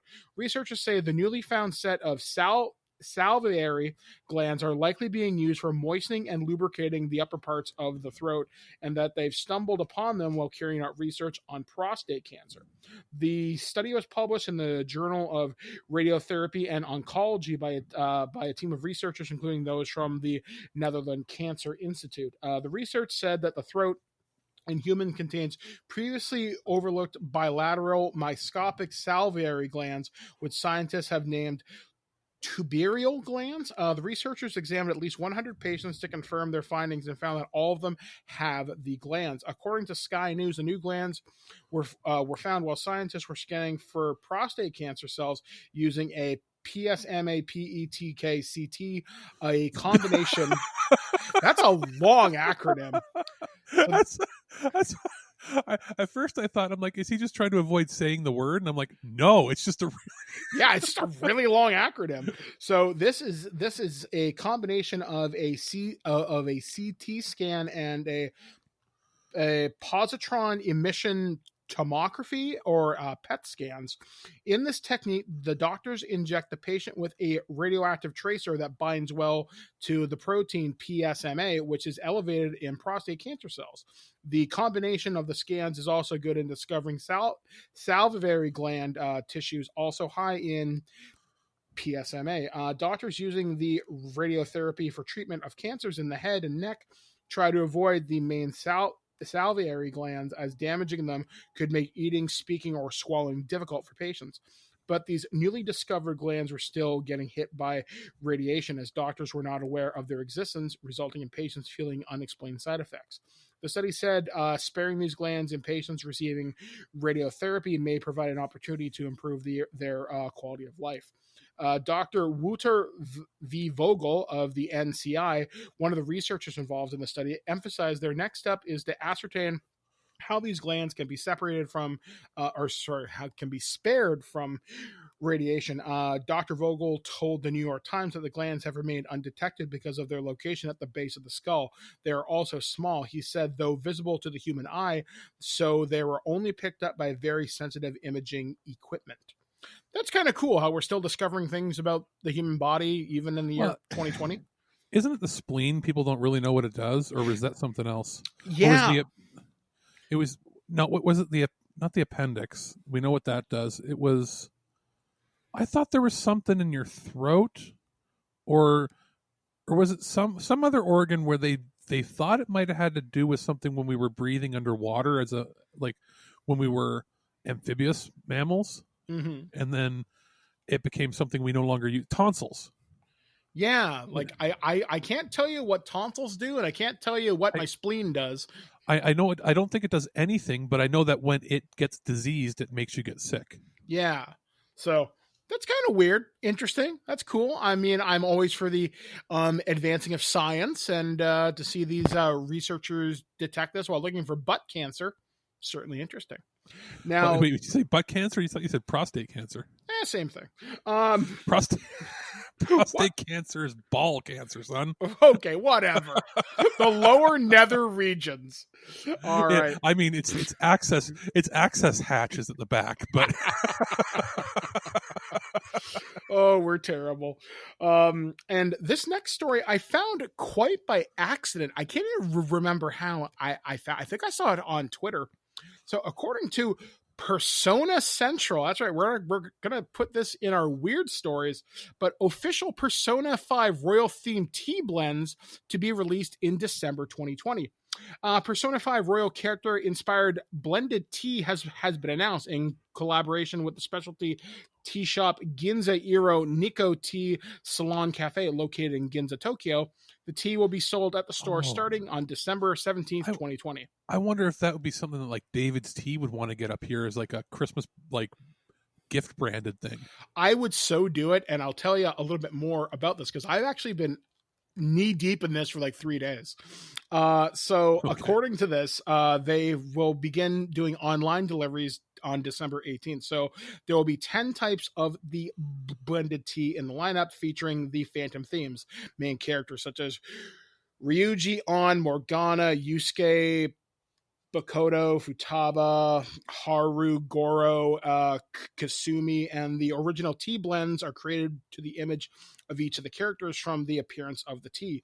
And then they go into what each of them is. Now, is Yosuke's tea nothing but like plain leaves and very poor because he's so cheap and doesn't ever eat anything?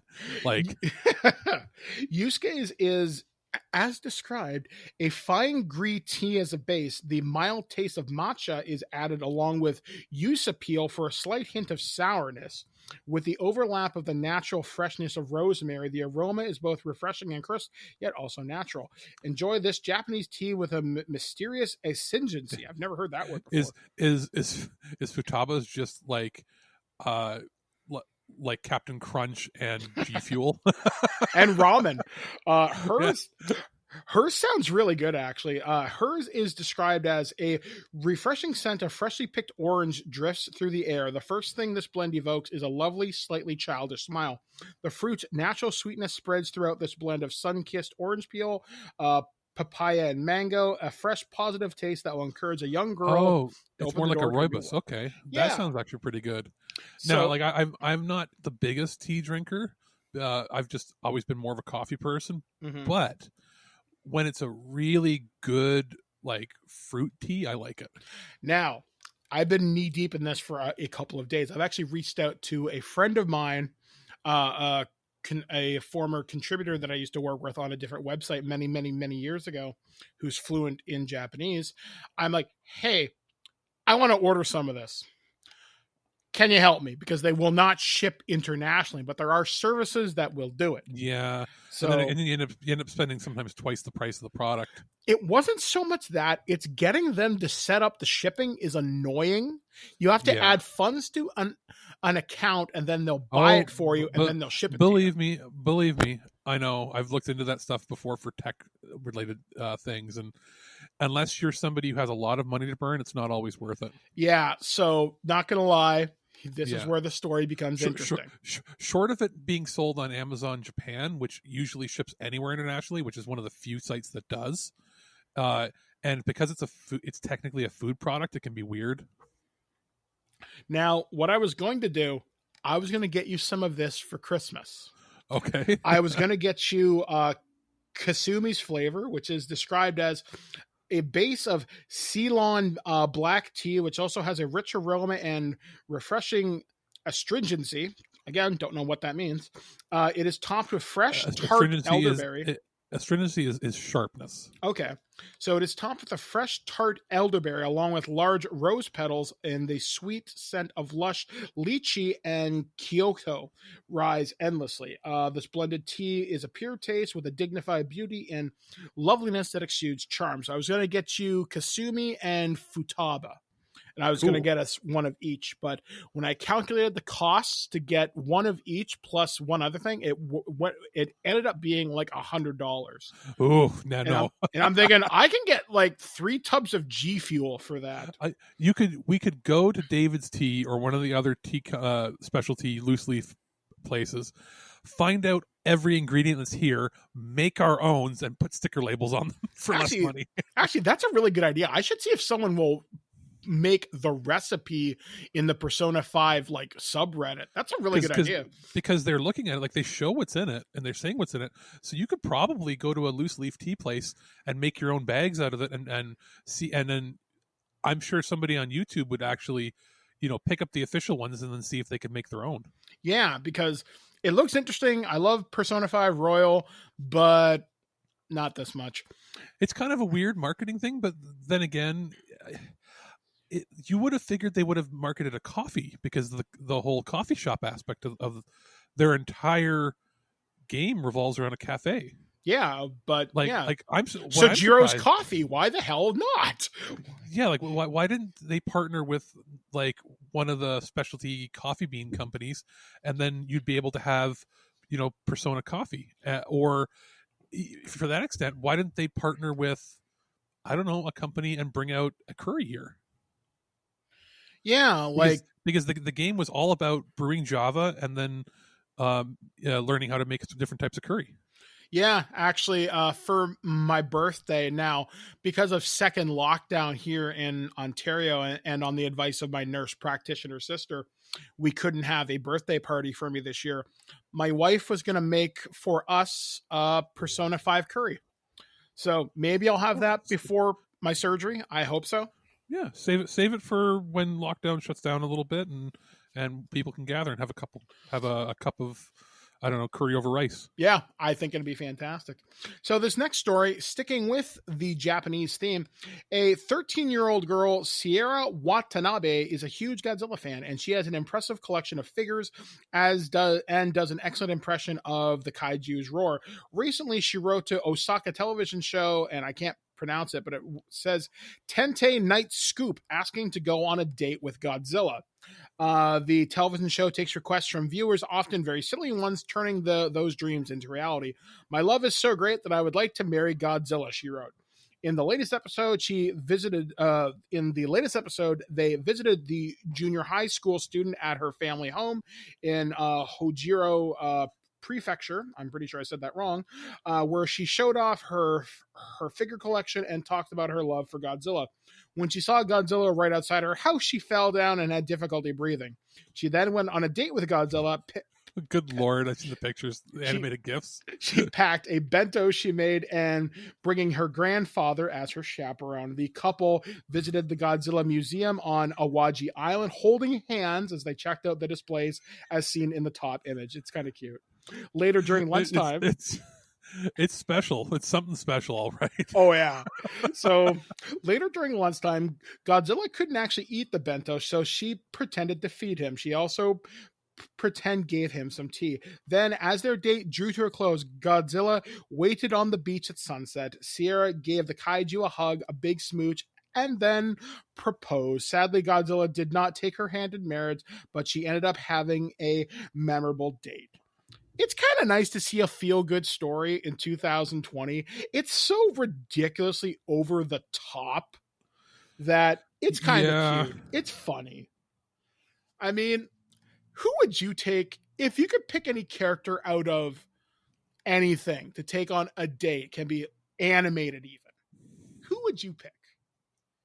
I'll give you just a few minutes to kind of percolate on that. Now wait. So you're saying if I could take anybody... Any fictional character? Any fictional character. She picked Godzilla. So and okay. Well, so should we make this like creatures? It could be anything. I'm trying to think what might be strange and unusual and not sound creepy. I was going to say because the easy answer would be like some female or male that you found hot. But or that you think you'd be compatible with. That doesn't count though. That's just regular crushes, right? So if it's like a creature or something that you want to take on a date. How about let's go with RC from Transformers. Good pick. Female, but also robot, and I get to ride anywhere I want to go. Okay. Fair enough. I like it. Let me see. I'm thinking here. I was going to say... Better not say Mona the cat from Persona. Well, that's a boy, which I always found that really weird because Morgana always came across me as a girl, but he has a thing for on, so whatever. But not just that. Like it's I don't know if I would want to see what a cat... I don't want to see a cat turn into a bus and then go inside of it. in real life. Yeah. Let me see. If I were to pick any fictional character, maybe a creature. Okay, I've got one. It's a little bit unusual, and it's definitely outside of my comfort zone. But hey, it's 2020. Why not try something new? You might like it. Do not Smog. say a pony. No, Smog the dragon from Lord of the Rings. He's rich. He's powerful, and should you screw with him, you're probably not going to walk away from it. Yeah. Plus, thousands of years of acquired knowledge. I'm sure the guy can hold a conversation. You could probably have a pretty good tea party. Yeah. Plus, if he's a dragon, presumably he knows shit tons of spells, so he can polymorph himself. So why not? That's true. So that is what we picked there. And then our final story comes from Futurism, once again returning to the subject of buttholes. There you go. You're welcome for this story, by the way. Scientists drive tiny robot around living butthole. Its inventors say that a living Drop the mic, walk the fuck out, we're done. Its inventors say that a living colon is rough terrain. In a world first, a team of scientists at Purdue University built a tiny micro robot that can be operated inside a colon of a living animal. The goal is to one day allow such a Laputin machine to deliver drug payloads to different parts of a patient's body, greatly enhancing their effects and applications. The robot itself is only as wide as a few human hairs and navigates its colon environment by essentially doing backflips. The movement allows it to traverse rough terrain, or in this case, the colon's live amphibious mice and colons excised from pigs. When we apply a rotating external magnetic field to these robots, they rotate just like a car tire would go over rough terrain, says David Calpiri, Purdue Associate Professor of Mechanical Engineering and co-author of a paper about the research published in the Journal of Micromachines, that's funny, last month, said in a statement. It's a very simple robot. The magnetic field does most of the work, meaning that the device doesn't even need a battery. Thanks to ultrasound imaging, the team was able to track its movement from the outside the colon. Moving a robot around the colon is like using a people walker at an airport to get to the terminal faster, said Louis Solero, a assistant professor at Purdue, explained. Not only is the floor moving, but also the people around you. What makes it difficult is to get going up the colon is like swimming upstream. In the colon, you have all these fluids and materials that are flowing along the path. You could say butthole surfing. Butthole surfing, you might say. But the robot is moving in the opposite direction, Solero added. It's just not an easy voyage. Moving up to large animals or humans may require dozens of robots, but that also means you can target multiple sites with multiple drug payloads, said Greg Gagarin, an associate professor of biomedical technology at Purdue. Apart from navigating the colons of live mice, the team was able to carry a live was able to carry a fluorescent mock drug, which was later diffused from the robot's body in an hour into the experiments. We were able to get a nice controlled release of the drug payload, Solera said. This means that we could potentially steer the micro robot to a location in the body, leave it there, then allow the drug to slowly come out. Best of all, the researchers say that it is producing hundreds of these tiny micro robots in is relatively cheap and requires commonly used manufacturing machines. Nanotech, I think, is tremendously cool. But of course, like, we made these nano robots. Well, they go in your butt. Well, of course, they butthole surf, as you so eloquently said. I mean, I think the application of micro robots to apply drug payloads is something that would be tremendously interesting. Like, can you imagine if these things could tear apart a cancer from the inside out? I can also imagine some Russian putting something in somebody's drink and then having these things shred you out from the inside. I was just thinking that, say this would be a really interesting way to covert assassinate somebody. But then again, I've also heard of this. Like have it go, it goes into the bloodstream and then delivers an aneurysm. Yeah, like there are so many evil things you could do with medical technology. I mean, yes. That could massage that prostate real good. I could see this being used as a sex thing eventually. Everything gets used for war, medicine, and sex eventually. You're not wrong. One of the most disturbing things I ever thought about, I can't remember where I heard the joke originally, but think of the the skin regenerator from Star Trek. Do you know how many times people's buttholes would get sealed? Because people would abuse the shit out of it. I was thinking, how many people would be like, I want a bigger dong, and that would be what it would be used for, is to like graft bigger, thicker skin on you. Well, I would be very curious to know about the medicine of the 24th century, but then again, we're not that smart, so we wouldn't understand 95% of it. Other than, I would like bigger things, please, and that's about it. I would like less fat on my body, or move all the fat into my ding dong.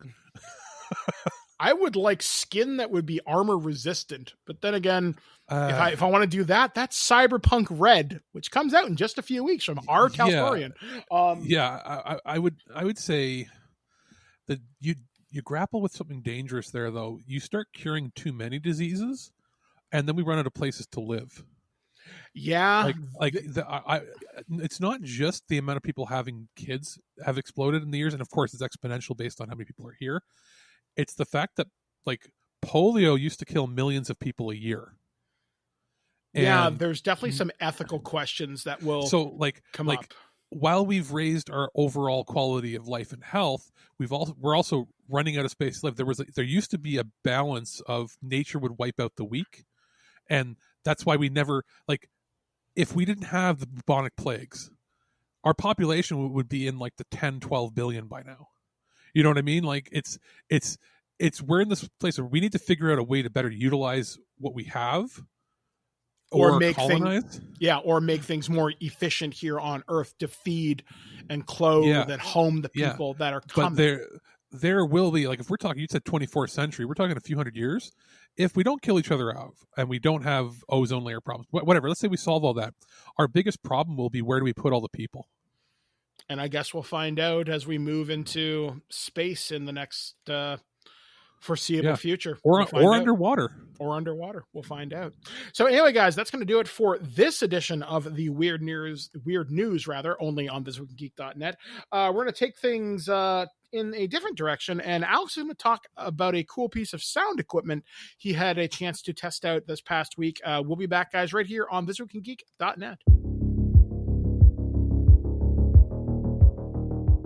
It's time for another audio hardware review, and this time I was sent the EPOS GSX 300 Gaming Series external USB sound card. It's a bit of a mouthful, but what it is a USB connected sound card for your computer. Pretty basic as far as inputs. It has one jack for your headphones and one for your microphone, a big radial dial in the front for manual volume up and down, as well as it has a ring light around it to indicate functions. And there is a second programmable button on the front that when you have their software installed, it allows you to either program it to do specific things or turn on and off the 7.1 virtual surround sound for gaming, and as well as set up certain EQ settings for it. It is branded as the EPOS Sennheiser, as it was a partnership product company that were under the same banner. So it's, Sennheiser parts and everything internal. In the future, it looks like newer products, while still maintaining the quality, will probably just have the EPOS banner on it. I was informed of that, but when you pick up the GSX 300 or any other line that's currently out, you'll probably see the Sennheiser name on there. So you'll be familiar with that, even if you're not familiar with EPOS itself. So I have been playing around with this for several days now, and it connects using a micro USB cable to USB-A. It comes with roughly, was it 1.2 meter? So about 4-foot cable, pretty decent considering it's supposed to be connected to your laptop or your PC desktop. And as far as features with this go, it's a little interesting in that I highly recommend that when you plug it in, you install their software, which it has a little guide on the inside that tells you to go to their website and download their software suite, which will let you you change EQ settings, and so on and so forth. In doing so, it'll prompt you to update the firmware, which is a good thing because a lot of times hardware like this comes out and sometimes they just never ever include firmware updates. But this had a firmware update right out of the box, so you know that it's a pretty easy thing. You don't have to download some arbitrary software and then, download a bin file and pray and hope that it works. It says, here's a firmware update, click here, installs. It says now unplug and plug it back in. And in about 5 seconds it redetected and it goes, here, your firmware is now complete. Super easy, pretty hard to actually mess it up. So that's good. Installing the software gives you the option for the 7.1 surround audio, as well as some of the other settings on there for like there's an EQ setting for music, for movie, which is pretty good. I'm not usually a fan of custom EQ settings, but it seemed to be tuned pretty well. And then there is a pro gamer, like a e-gaming setup, and that boosts the treble, lowering the bass, and then doing some stuff to the mid-range. And I guess it's supposed to help you hear other players as you're talking over the music and over the game audio, which it seemed to work well. It's not, for me particularly, but it's nice to have that there, and it seemed to work quite well for what it was intended for, so I'm happy with that.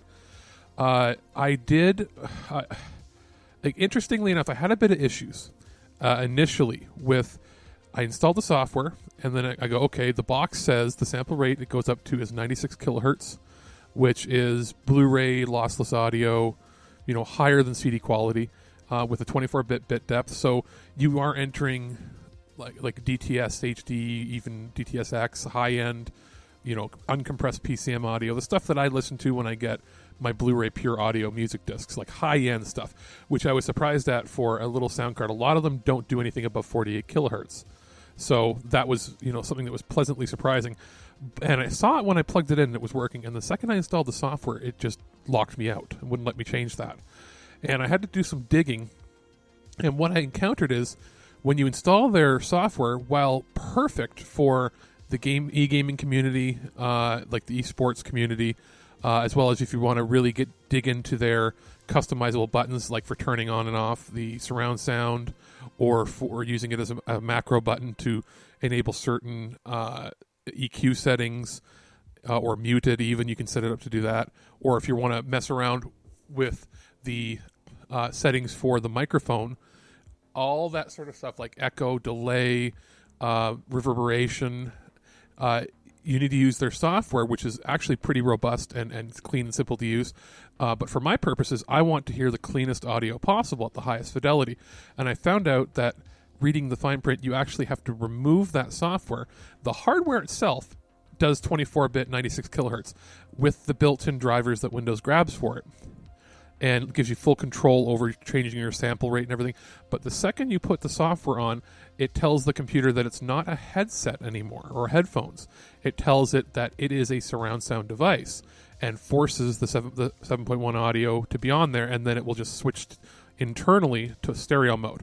Again, for 90% of people that are going to use this, perfect. But if you're somebody like me who's looking for the highest fidelity audio possible, and then will use a third-party software to do all of the other EQ settings, or do it in their games, or, if you're looking for an all-in-one solution, it's great. But if you're somebody like me who wants the best quality possible, you are going to want to install the software, give it the firmware updates that you need to do, and maybe periodically check, 6 months to a year for firmware updates. But then uninstall their management suite if you want to get full control over the audio quality and maximize it. Just crank that shit up. So that is one thing, if you're somebody like me and you're scratching your head going, why am I stuck at, 44 kilohertz or 16-bit or 48 when it says in the box that it's the software that's doing it so that it ensures that you get proper surround sound with the processing. And the signal processing is quite good. The quality is very, very good. It's just, I, again, want the highest quality possible so I can just crank my headphones. This won't get the loudest. This isn't a built-in full high-end headphone amp, so you're not going to be able to drive your really expensive headphones if you're somebody that has them.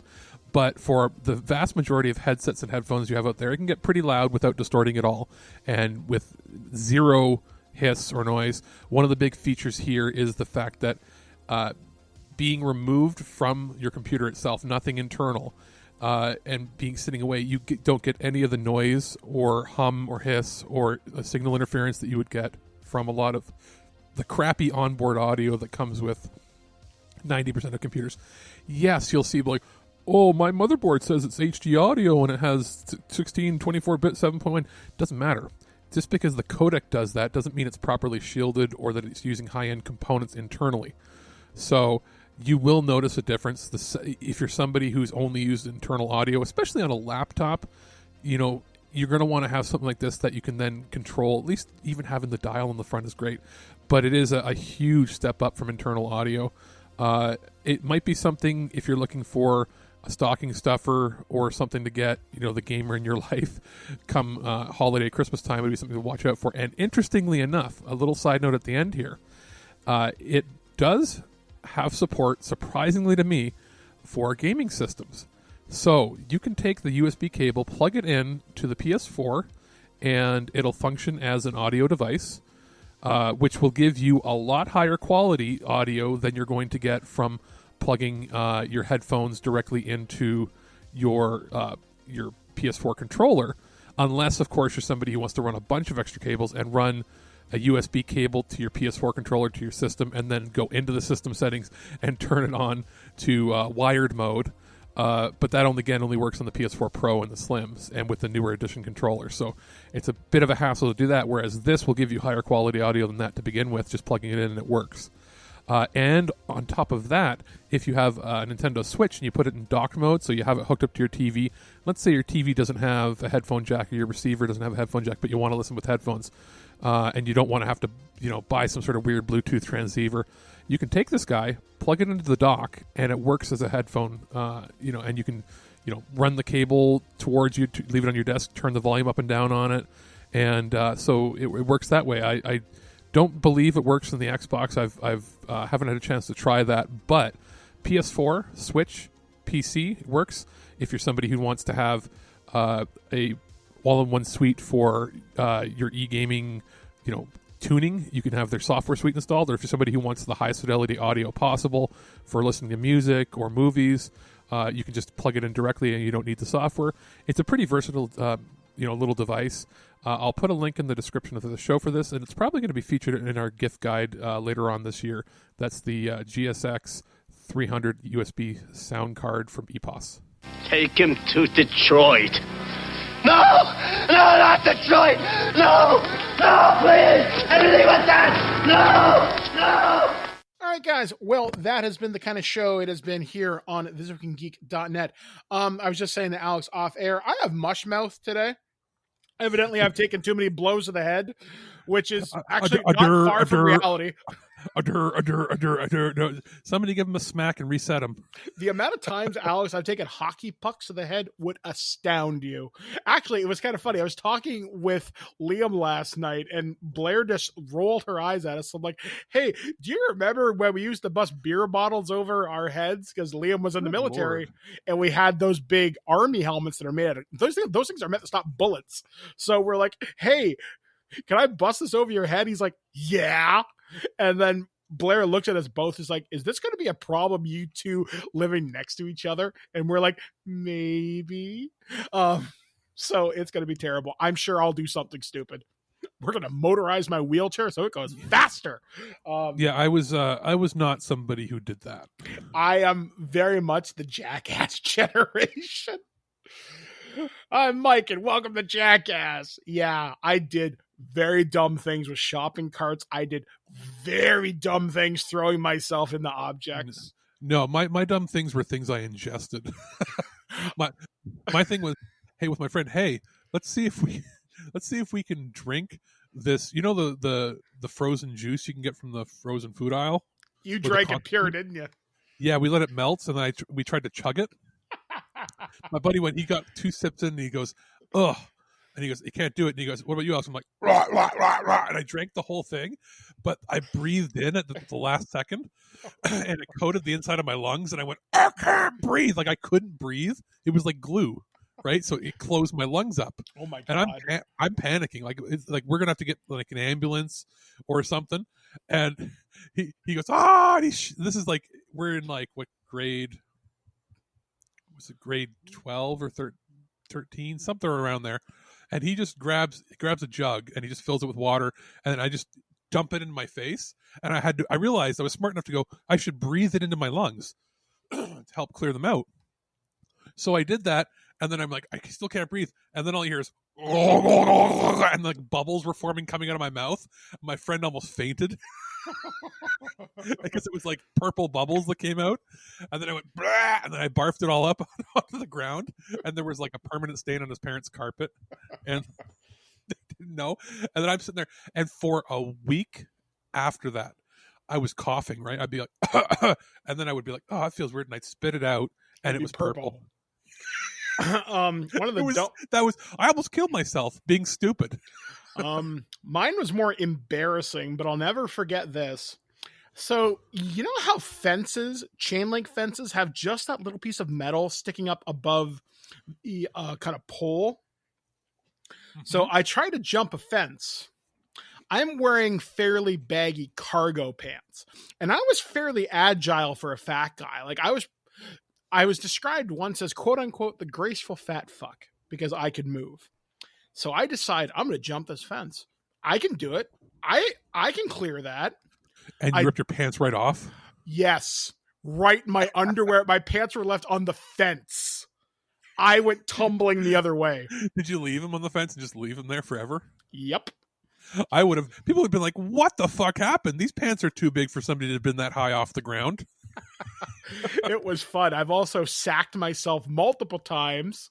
Let me see. I've thrown myself into walls. Dude, my same friend, we were walking and talking up a street where it was an older street where there was like the sidewalk was kind of strangely built. And we're walking and talking, just laughing, goofy shit and all that you do in high school.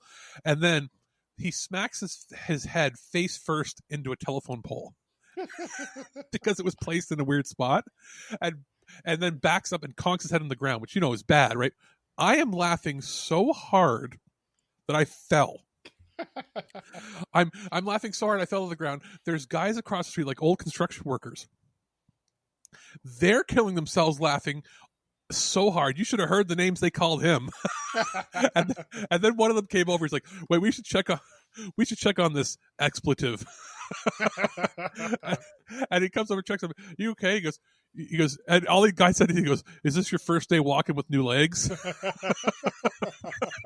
But I'm laughing so hard because it was like, when Wile E. Coyote would step on the rake and it would smack him in the head? Yeah. It was like that, but he just walked into a telephone pole. I've stepped on a rake once. I don't recommend it because it really fucking hurts. Oh yeah, it comes up to you a lot faster than you'd expect. It's like, at least with my buddy, he walked into a stationary pole. When you step on a thing, it's coming at you at equal full or faster force speed. Yeah. Yep. I did that once and it hit me on the left side of my face. Luckily it didn't break my nose. It just missed it. I went inside my house and my mom and my dad are like, "Mike, are you okay?" No. I was like 15 and I wanted to cry so bad, but I didn't want to be looked at as weak. I had one other friend that was in our group that liked to skateboard, even though he was terrible at it, because he's like, "I'm going to be the next friggin' Tony Hawk" in the like mid to late 90s. And we're like, "No, you're not. You're terrible." And he's like, "Oh yeah, I'll prove you wrong." And we're like, "Okay." Even though we shouldn't have said okay. And he went to a local church, as you do, going down the steps, and he landed on the curb. Oh. The raised curb. And he took it wrong, didn't he? And he had his head wired shut for like 9 months. Oh. And we're like, "Oh, you're going to be the next Tony Hawk." And he'd be like, "We're like, shut up, Lurch." That's terrible. Anyway, guys, that is going to do it for us here on ThisWeekInGeek.net. Once again, thank you for joining us as you have each and every week for the last 13 years. We have appreciated it. And to show our appreciation, we're giving you a new website. So hopefully things will go down this week, if not very, very, very soon. Things are done. Things are edited. We just have money has been paid to strange people we don't know. The goal is transition without anybody knowing. The worst case scenario, an hour or two of downtime. Yeah, so we are ready to rock. We have big plans for 2021. Me and Alex are starting to get things set up for streaming on Twitch. With the new consoles, it'll be so much easier. We're looking forward to playing Stargate SG-1 next year. It's going to be fun. Some things like maybe some unboxings, some video reviews, more press releases, things like that. We're gonna centralize some of our stuff. Yeah, so it'll be fun, and we do thank you for staying in touch with us. You may have noticed me posting a blitz on my social medias to check us out on Facebook, Twitter, and Instagram. If you could like us over there, we would really appreciate it. The links are always in the social accounts, and as we move forward, more links in our post will become kind of clicky, so look forward to that. So anyway, guys, until next time for ThisWeekInGeek.net, we have been Alex, the producer. I've been Mike the Birdman saying be excellent to each other. We'll catch you guys again next time right here on ThisWeekInGeek.net. Well, that's our show. All right, here's the deal. Every time you watch my show, I will send you $40. Checks will not be honored. You've been listening to This Week in Geek, your source for guaranteed nonsense or your money back. Tune in next week for more info on the most important things you didn't need to know. Check out our website at ThisWeekInGeek.net and subscribe to our podcast through iTunes or any podcatcher. If you'd like to comment on this episode, head over to this episode's post at ThisWeekInGeek.net and leave a comment through Facebook Connect. Follow us on Twitter at ThisWeekInGeek.net and follow our Instagram at twig_official_podcast. Social media not your thing? Send us an email at feedback@ThisWeekInGeek.net. We'll see you next time, and remember, lower your shields and surrender your listenership. Just when you think this show is terrible, something wonderful happens. What? It ends. I have to go. Somewhere there is a crime happening.